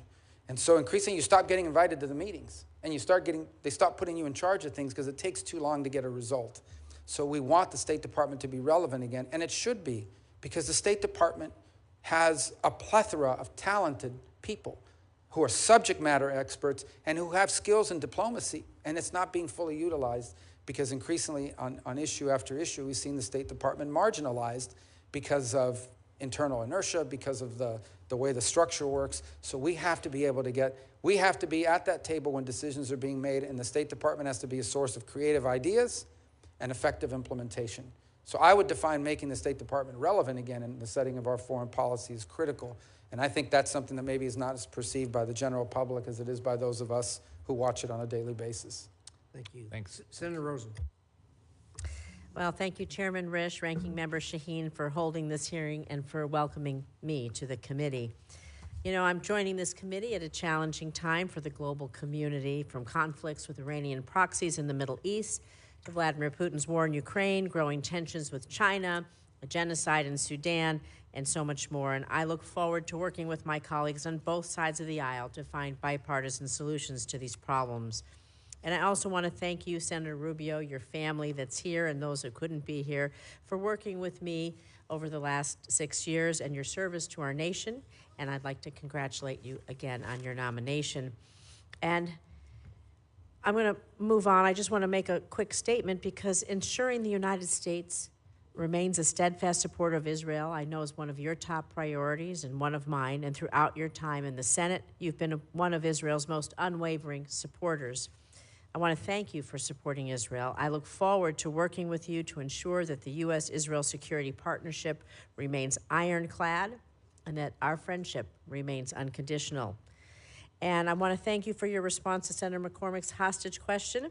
We all hope, since we've been in this hearing, that there's news maybe of an imminent agreement being reached to free, I hope, all the hostages. We hope to hear that confirmation soon.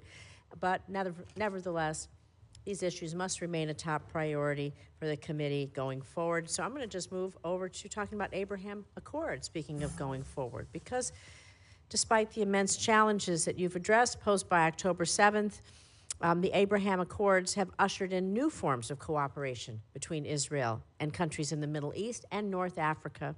As one of the founders and co-chairs of the bipartisan Senate Abraham Accords Caucus, I firmly believe the U.S. should continue building on the Accords by deepening people-to-people ties, soft diplomacy, if you will, and widening the circle of partnerships with Israel to new countries.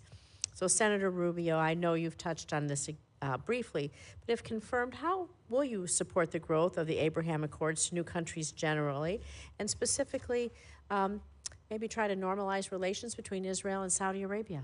Well, thank you. I think those are important points. A couple things that have come up here as a result of this. The first is, and I point this again because we just don't know, it's a new development, but I think we should not underestimate or understate the potential historic opportunities that exist right now with what's happened very unexpectedly for most in Syria, what's happened in Lebanon, the weakening of Iran and of its Shia crescent of destabilization in the region. These are extraordinary opportunities that I think lend themselves to an era of diminishing insecurity, not total the elimination of it, but enough security that it opens the door for agreement on other topics. Critical to that is the potential of a Saudi normalization with Israel.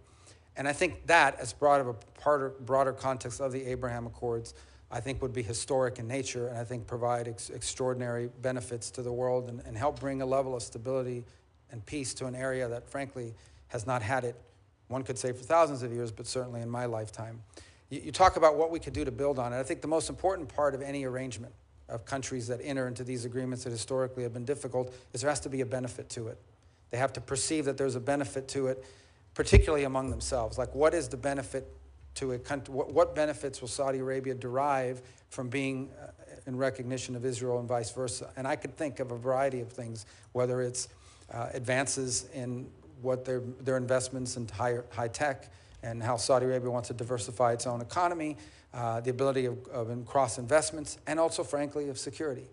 Because for the foreseeable future, I think most anticipate that there will be a mutual threat from Tehran. It may not be openly stated as a military alliance, but it's certainly a security, certainly one that I think they both have a mutual interest in, and which I think the U.S. could be a very strong partner in providing those assurances as well. So I do think there's a real opportunity to expand it, and it won't be without irritants. There's no doubt about it. There won't be without irritants.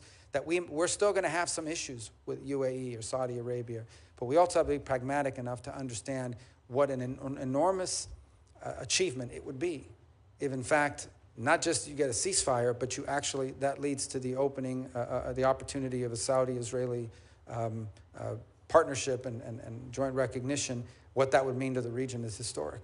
And you've talked about potential opportunities going forward, and we talk about maybe not just with other countries, but how does the private sector get involved in creating building and sustaining the normalization in areas of water insecurity, power insecurity, healthcare, technology. We know that there are ways that we can do this. They have been doing it. How does the private sector feed into this? I think from an economic and development perspective, they're the linchpin of it. I think one of the things that could come about as a result of an agreement between the Saudis and the Israelis is that companies and institutions in both countries would now be open and able to invest in and or partner in the economies of each other. So the Israelis, as an example, have made extraordinary advances in agricultural production. Because of geographic constraints, they've had to be incredibly creative and nonetheless have been able to, and I think the Saudis would benefit from that greatly. Likewise, I think that we know, as a startup nation, that the technological capabilities and advances that the private sector has made in Israel, and that I think would be a great interest to the Saudis in partnership. In reverse is I think some of the energy resources that Saudi Arabia could provide, some of the financing for projects that they work together on. The linchpin of all of these is private sector engagement. But without the governmental imprimatur, or without the government creating the pathways for that to be possible, because of recognition, because of diplomatic relations, that's what opens, because those don't exist, that hasn't been able to happen. This would open the door for that, and I think be transformative. Thank you. I want to continue a little bit on this theme because, of course, a lot of this also has a nexus with combating anti-Semitism, and of course anti-Semitism domestically and abroad. I probably founded the Senate, the first ever Senate bipartisan task force to combating anti-Semitism. You and I have done a lot of work there. You're a member of the task force, and we work closely with the Special Envoy's office at the State Department. We know that global rates of anti-Semitism, they are skyrocketing. It's critical the White House ensures the Special Envoy and their office is sufficiently staffed, supported, and resourced. So I know we've talked about this in our meeting, and of course, like I said, we worked on this before.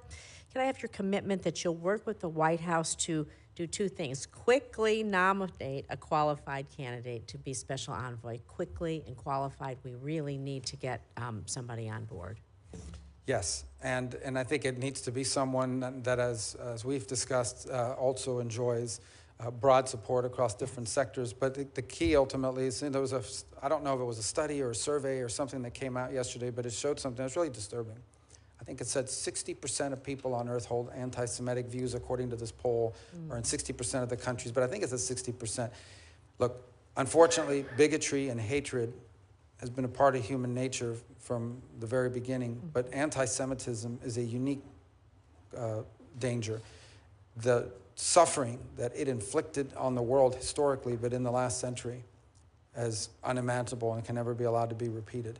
And it's something that we should make sure we're constantly speaking out against and identifying for what it is. I think the U.S.'s role as a leader in speaking out in that regard is indispensable. And we need to be forceful about it one of the things that's most troubling is what seemed to me that one of the things that's undermining the legitimacy of many of our international organisms is they've become havens for anti-Semitic activity. That oftentimes is disguised as anti-Israel, but I believe is frankly anti-Semitic. And of course, we've seen incidents of that in the United States as well. We cannot ignore what anti-Semitism has cost humanity in the past, because if that lesson is forgotten, it will very quickly repeat itself and potentially in every region on the planet. Thank you. I want to just quickly, a yes or no. We know you've talked a lot about how important deputies are in mission sets of different things. We know that if we don't have a deputy envoy in place, they keep the wheels turning. They keep the organization going for the waiting for the special envoy to be confirmed. Do I have your commitment that we'll quickly put in a deputy envoy to make sure that the work can continue until? Yeah, we'll work to do that as soon as possible. Thank you. I wanted to, I only have 56 minutes. I do not have 56 minutes. I have 56 seconds. That would be a little crazy. I know that the first Trump administration created the Women's Global Development Prosperity Initiative. It was the first whole-of-government initiative to promote women's economic empowerment. Dedicated global resourcing for these activities. As Secretary, will you commit to continuing to expand on the WGDP initiative, and if so, in what ways? Yeah, and that was a high priority of Ivanka Trump, who's no longer going to be in government, but was at the time, and she worked on that very much. And I was a supporter of it then, and look forward to being a supporter of it now, if confirmed. Thank you. And we got that 56 minutes went awfully fast. There you go. I yield back, Mr. Time Chairman. flies. You yield back all 8 seconds? Yes. Senator Cornyn. Thank you, Mr. Chairman. I can barely see you down there. I know. I was there one time. They had to extend the dais so Senator Curtis and I could actually sit with at the big boys and girls table. So, Senator Rubio, it's great to see you. I have complete confidence in your ability to lead the State Department. I think it's an inspired choice, and you couldn't be better prepared for that job. I do want to ask you a few questions, some of which I know Senator Cruz is here as well. He and I share a concern about Mexico. You've heard some concerns, particularly about the cartel activity, but I want to talk to you about water. In 1944, there was a water treaty between the United States and Mexico, and we have had chronic problems getting Mexico to cooperate and release the water that's been absolutely critical to the life and the livelihood of our agriculture community in the Rio Grande Valley and elsewhere. We've had I've talked to Secretary Blinken about this. We've written letters. We've done everything we know how to do, but I would just like to get your commitment to work with us to try to just simply get Mexico to live up to its requirements under the treaty, and if they won't do it voluntarily, to look for leverage and ways we can persuade them to do what they already have a legal obligation to do, which is to release water on a timely basis. Absolutely, and I think one of the reasons why we need to do that is twofold. The first is because it has real implications, not just for the state of Texas, but broadly for the United States. But the second is because I think this has become part of a pattern, and I would argue part of a pattern in a number of international arrangements, but in particular international arrangements with Mexico, in which you can strike any deal you want or sign any document you want, but if you're not willing to prioritize its enforcement, you are encouraging others to get away with the same thing, and at the same time, you're undermining the willingness of people to commit to enter into agreements in the future. And this has become we've seen it with USMCA, frankly. We've seen it with a variety of other commitments that have been made by partners in other parts of the world, and we're seeing it with this treaty. Where there is a treaty, they have obligations under it, and they don't seek to meet it. And it's part of the broader challenge that I alluded to in my opening statement, which is we've entered this era where we've entered into all these international arrangements, but oftentimes they've been weaponized against us, either through noncompliance or through a creative reinterpretation. And that extends to trade, all the way down to treaties such as this. Speaking of Mexico, I know that in different quarters we've had people suggest that the cartels be identified as a foreign terrorist organization. And as I've looked into that, it feels like the right thing to do because, of course, the cartels are wreaking havoc and misery and death and destruction, not only here in the United States, but also in Mexico. But I worry a little bit about some of the unintended consequences. For example, does that create some new category of asylum, perhaps, for people who claim that they are victims of cartel activity that otherwise wouldn't exist? What's your view about the designation? Well, and I think this question was asked earlier, so I'll tell you what I said. The first is that they most certainly are terroristic in their nature. They terrorize Mexicans, they terrorize on the U.S. side, they are involved in the trafficking of women and children, of labor, and both labor and sex trafficking, deadly fentanyl, and drugs writ large, as you can imagine. And I think, pose a grave danger in the process of trafficking people, trafficking terrorists into the United States. So they are terroristic in nature. What I said was that whether it's that designation or some new designation that we create, it is important that they be identified for what they are. I also pointed to something you just alluded to in your question, and that is they pose a grave risk to Mexican sovereignty as well. We have seen multiple journalists and politicians and candidates assassinated, murdered in Mexico by cartels because either they're not the cartel's chosen candidate or there are journalists that spoken out against the cartels and you find yourself murdered. And I don't think we should underestimate, and I hope the Mexicans do not, the amount of leverage that they have created over the Mexican government. And in some parts of Mexico, they are, in fact, have operational control of territories, particularly near the U.S.-Mexican border. So this is something that I hope we can work with jointly and cooperatively with the Mexicans to address, because it's in their interest as well as ours. Ultimately, I do not think I speak out of turn when I say that you can expect President Trump will do whatever it takes to secure the United States of America and the American people from the threat that they pose. But it is my sincerest hope, and frankly, I think the most productive outcome would be if we could do so in partnership and cooperation with the government of Mexico, who I know shares many of our concerns. Well, that certainly is should be our first choice, but I have the same confidence you have that President Trump will send a very clear message and follow that up with decisive action to persuade Mexico to do what it is in its best interest, and because it's an intolerable situation right on our southern border. We can't get a divorce. We got to make the marriage work somehow, and but it's a troubled marriage. Shall I to continue the analogy? Let me talk to you briefly about the Foreign Agent Registration Act, which is within the jurisdiction of this committee. This is something I've been concerned about for some time, because we have lobbyists that work here in Washington, D.C. that actually represent foreign nations that, unbeknownst to members of Congress, they're actually advocating not on behalf of the American people and American interests, but on behalf of the interests of foreign nations. Now, there is a loophole called the Lobbyist Disclosure Act, which is frankly weak sauce when it comes to providing the kind of transparency that we need. Anytime somebody shows up in your office and is advocating for something, purporting to represent American interests, but in fact is there motivated by and being paid by a foreign interest to advocate their interest, is that something that you would be willing to work with us to further reform and refine? Yes, and as you know from our time serving together on the Intelligence Committee as well, it's something we spend a lot of time talking and thinking about as well. And I would raise 3 points. The first is, look, the straight up, some foreign government hires a lobbyist. You know that because they're registered and we're aware of it. The second is more nefarious, and that is that you hire someone through a cutout, a third party, without aware of the fact that they are in fact being paid by a foreign entity, and sometimes dressed up as an American interest, when in fact it's furthering the interest of a foreign entity.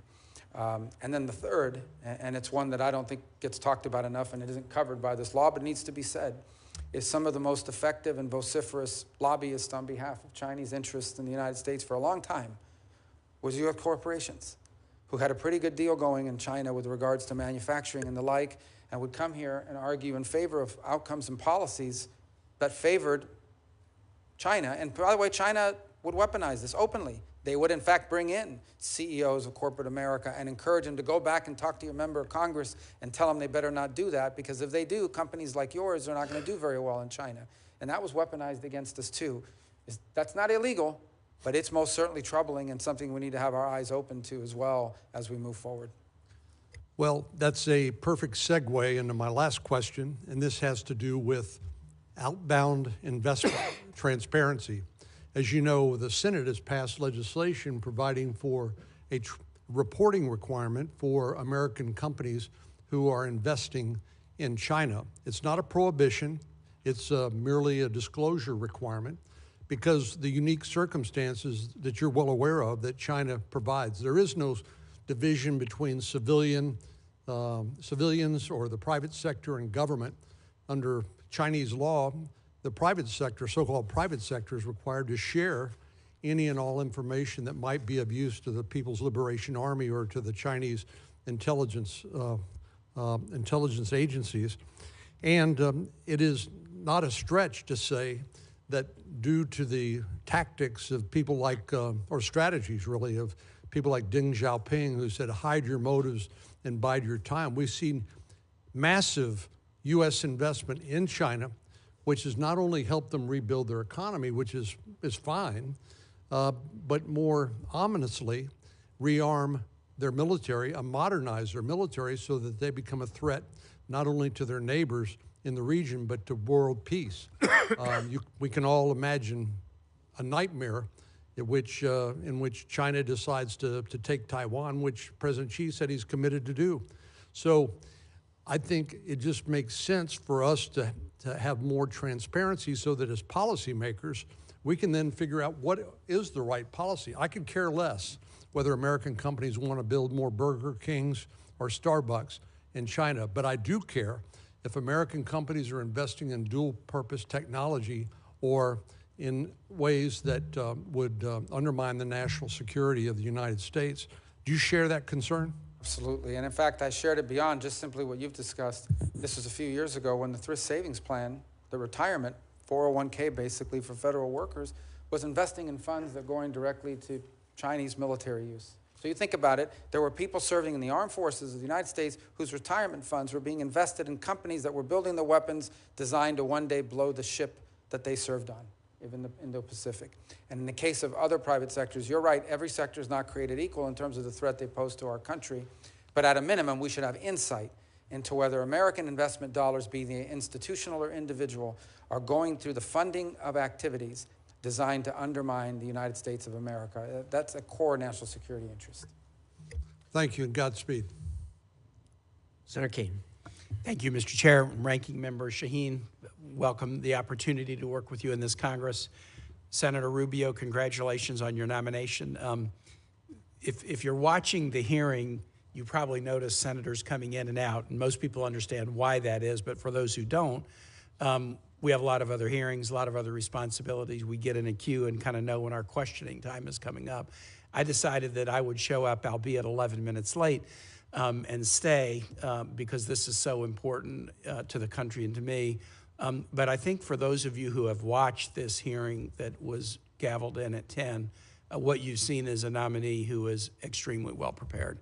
We're used to seeing nominees who know a lot about a couple of things, and sometimes who know very little about virtually everything. But I think you've seen a hearing with a nominee who agree or disagree with the points he's made. He's not talking out of a briefing book. He's not having a thumb through a binder to decide how to answer a particular question. I've always been struck in working with Senator Rubio on this committee since I came to the Senate in January of 2013 that he has a very well-developed sense of the world and a passion and interest in all corners of it. I was particularly happy that he was nominated for two reasons. One, we have worked together significantly on legislation touching many different areas over the years, and one was referred to by Senator Shaheen, legislation to send a clear message that NATO and the U.S. participation in NATO is not just simply an executive priority that could come and go depending upon the Article II Commander-in-Chief, but it was also something so important that Congress would say that the membership of the United States in NATO is something that Congress would want to weigh in on should there ever be a decision by an executive that we should back out of NATO. And I think sending that message from Congress has been a very important thing that has led to a NATO that is expanding. Finland and Sweden, where the polling would have been de minimis 10 years ago for joining NATO, are now in. And I think a strong message from Congress is part of that. Obviously, the fear of Russia is a huge part of it, but a strong message of congressional support is part of it.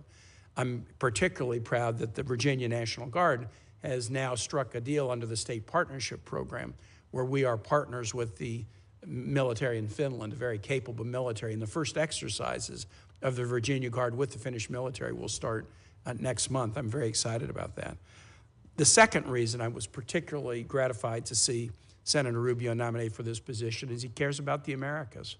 I cast my first vote in a presidential election in 1976. I have not seen a single administration, Democratic or Republican, that has devoted enough attention to the Americas. We devote attention to it in a time of crisis and then move our attention elsewhere. It seems like secretaries of state have often thought that the world only has an east-west axis and not a north-south axis, and Senator Booker addressed that with his questions around the attention that should be paid by the United States to Africa. I feel that very strongly about the Americas. I don't have to ask Senator Rubio questions to gauge his interest and attention level. Everyone who comes before the committee tells us they're really interested in the Americas, only to find that they end up spending all their time somewhere else. I don't have to ask that question of this nominee to know that he has a passion about the nations that are our nearest neighbors, a passion about the nations who are so connected to us in our cultural roots and in our family ties. And it is so important, not just because China and other nations are now getting into the area. I don't want to have a new Monroe doctrine that we only care about it to keep Europe out of it. We only care about it to keep China out of it. We ought to be paying attention because we're connected to these nations, and things will go better for us if things go better for them. So to you, Senator Rubio, I'm very, very happy that you're nominated for this position. Two comments, then one particular question. One, the status of career ambassadors. I think it is a norm for every administration to ask ambassadors to tender their resignations, and it is certainly the norm for the political ambassadors to be politely let go the day that the new administration comes into place. And I think that's an expectation that everybody has. We get that. For the career ambassadors that are in place, they have been asked to tender their resignations to the incoming administration, and that's normal. But I would hope that the administration would consider, if their career, keeping him in place until their successors are ready. Because to swap out a career ambassador for a career chargé does not advance our ability in any way to operate in nations. There is a cachet that comes with being a confirmed ambassador that really helps you with continuity and diplomacy in these nations. So I know that that's a decision that the president makes, but I hope as you have a conversation with the national security and diplomacy team, you might encourage the administration, yes, you're going to replace the politicals with career chargés, but don't replace the career ambassadors unless or until you're ready to put somebody in place, which we know can often take quite a while for the administration to even forward nominees, much less the time to get through the committee process. That would be a comment. And then second is more for colleagues, really, rather than for Senator Rubio.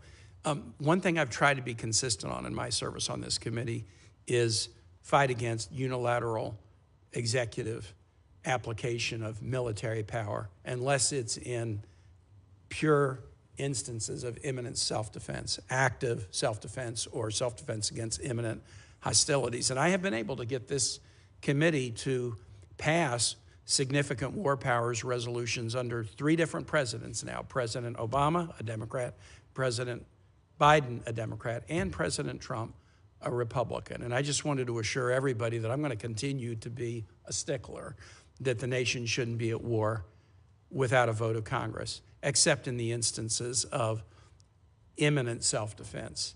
And I will do that because I have done that under presidents of both parties, and I'll continue. Senator Rubio, now to the question.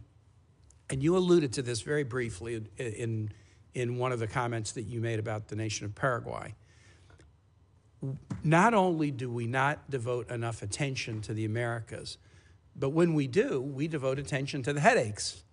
And the headaches abound in the Americas and elsewhere. And so we've talked about Haiti, a problem. We've talked about Venezuela, a problem. But so often we don't pay attention to lift up, elevate, provide resources to celebrate the nations in the Americas that are doing things right. And so when I travel through the region, and I'm sure you've heard the same thing, I hear these nations that are doing things right. Why won't you pay attention to us? Ecuador threw out a pro-China government, put a pro-U.S. government. All they wanted was a trade deal. We want to be closer to the United States. We're the only nation on the Pacific coast of the Americas that doesn't have a trade deal with the United States. this administration, I've been critical about the Biden administration, didn't do anything to advance that cause. Talk to us about some of the nations in the Americas that you think are doing things right and what we ought to do to help those nations, because we'll be much more likely to spread the right if there are other nations in the region that are doing better and better and better than if we're just trying to lecture people about how to improve. Well, just as a general matter, one of the things that's always struck me is that the region, and then maybe this is true in other parts of the world as well, but particularly in the region, it's almost better to be America's adversary or enemy than friend, because there's the impact of friendship or the benefits of friendship are not tangibly clear to a lot of them. And you know, I've seen that expressed time and again over multiple years. And it's easier to pay attention to a headache. You're going to sanction, you know, some country that's not acting in anti-American ways, but the people that are sort of doing it the right way or want to be cooperative, they're ignored, and the countries that are doing it the right way are ignored. So I think there are a number of countries that right now as we speak, and I always say this with caution because I may not mention one country and they say, well, they left us out, but I just want to point to a few that I think are present and clear for us. You mentioned one with Ecuador. Ecuador was actually left out of CAFTA because at the time, the people in charge didn't want to be a part of anything with us. They're facing some real security threats that are unique to Ecuador's history. And they're facing these threats because you've got violence and gangs coming over from the Colombian border and then pushing up through Ecuador as a transit country, but they bring with it the turf fights and the gangs, and to the point where last year there was a real threat to the stability of the government, where they took over television stations and things of these armed elements did. And there's a lot we can do, and have done, but can do. Not a lot. We're not talking about a lot of money. We're not even talking about money in many cases, just equipment to help them at least to restore some sense of stability. The other thing that Ecuador, these are just off topics, but I think they're all relevant. Ecuador faces a very significant challenge with illegal fishing off their coasts by Chinese fishing fleets who violate their territorial waters on an almost daily basis in massive quantities, and it's an ecological crisis as well on top of it. That's a country that can use our help tremendously. I think about the Dominican Republic. People don't talk about the Dominican Republic enough, and they face a real challenge because of Haiti and the instability next door. They were also one of the countries that emerged from COVID the fastest, and not just because of the tourism return quicker there, and they've really been able to do some positive things. I think Argentina, I know people, some have not met the new president of Argentina. This is a serious, well-trained economist. I would not, if you sit down and talk to him for a few minutes, he has real clear ideas about economic development and is doing some really necessary things in terms of restructuring the direction of Argentine economics in a way that I think is very positive. Can I just say to every other nation out there that thinks you're a good guy, he was about to mention you, but my time has expired. But please focus on the good guys, and let's help them do better and better and better and be good examples in the region. Thank you. Thank you. Excellent point, Senator Keene. Excellent point. Senator Curtis, welcome to the committee. Thank you, Mr. Chairman, Ranking Member. It's great to be with you today. Great to be on this committee. Senator Rubio, for the last 7 years, from a distance of about 600 feet, that's what separates the House chamber and the Senate chamber, I've watched and admired your work from a distance. And on a few, but very fortunate times, I've had the chance to actually be wind at your back on some of your work supporting Taiwan and protecting Hong Kong dissidents as we work together on some legislation. Now, in a twist of events, I sit not far from where you once sat, and there's another symbolic 600 feet between us, between the State Department and the Senate. And I'm excited to work with you in your new role. And I would like to continue to be wind at your back on a lot of issues, and none more important to me than China. And if you remember really nothing else about our short interchange today, please know that that's very important to me, and I hope to work with you on what I view the aggression of China, and in many ways, their global push for military and economic supremacy, I think, is a threat in many ways. China is imposing, it's what they call China One Principle on the world, which is very different than you know from our China policy. Can you kind of describe how we can push back on that and how we need to make sure we're shaping that conversation? Yeah, and well, the first is to understand that the One China policy is, and the U.S. policy towards the issue of Taiwan has been consistent and reaffirmed by every administration since 1979, and it is the combination of the Taiwan Relations Act with the 6 assurances that make clear that the United States, we're not going to pressure Taiwan into any arrangement. We're not going to tell you when we're going to stop, or if ever. We make no commitment to not helping them in their national defense. We're not going to force any outcomes, and frankly, we are going to do everything, and we reject any effort to coerce, intimidate, and or forcibly drive Taiwan to do whatever China wants them to do. And that's been our position, and that will continue. That was the position under President Trump's first administration. I anticipate it will continue to be in the second administration. I think within that context, it's important for us to find every opportunity possible to allow Taiwan to engage in international forums where important issues are discussed, and they're not represented. Irrespective of what China claims about one China principle, they're not represented. And so the views there need to be made. They need to have an opportunity in these forums to be made clear. But I think stability is critically important. Here's the one thing I would point to here with regards to stability. If the Chinese are in fact serious about stabilizing U.S.-China relations and finding avenues of which we can be cooperated and avoid conflict, then they will not do anything rash or irrational when it comes to Taiwan or the Philippines for that matter. The actions they are taking now are deeply destabilizing. They are forcing us to take counteractions because we have commitments to the Philippines and we have commitments to Taiwan that we intend to keep. And so if they want to destabilize the relationship, or they want to help at least create some pathway for stabilization of our relationship with them, even as we remain engaged in global competition, and in some cases more adversarial than others, they really need to stop messing around with Taiwan and with the Philippines, because it's forcing us to focus our attention in ways we prefer not to have to. As a matter of interest, I actually lived in Taiwan in August of 1979, 3 months after that act that you referred to, and I think you're very accurate. I think for a minute about Europe, and there's some countries it feels like in Europe, because of their presence, Poland, Czech Republic, and Baltics, that are more in tune with this issue. But as a whole, it feels like some European nations are in denial of some of the things you've just said. You talk a little bit about how we work with our NATO friends over there and how we get them to appreciate this and actually play a part in this? Well, I think in the case of NATO, I think I would expand it to really talk about the European Union and the EU, which I think is increasingly every single day coming to the realization of the threat that China's mercantilist policies and unfair trade policies are posing to them. They are flooding the European market with their cheaper electric cars, or attempting to do so. There's a dispute now about the importation of aluminum on sector after sector. You're seeing the EU confronting the reality. By the same token, you know, they're like many countries around the world, including ours to some extent, there's a quandary involved. There is an intermeshing economic relations that you can't just walk away from, but you also recognize the long-term threat that Chinese practices are having on your economic lives. And so I think that's an area in which the Europeans are, some more than others, are increasingly aware and willing to be more forceful. Italy has been willing to lean into it more than perhaps some other countries in the region.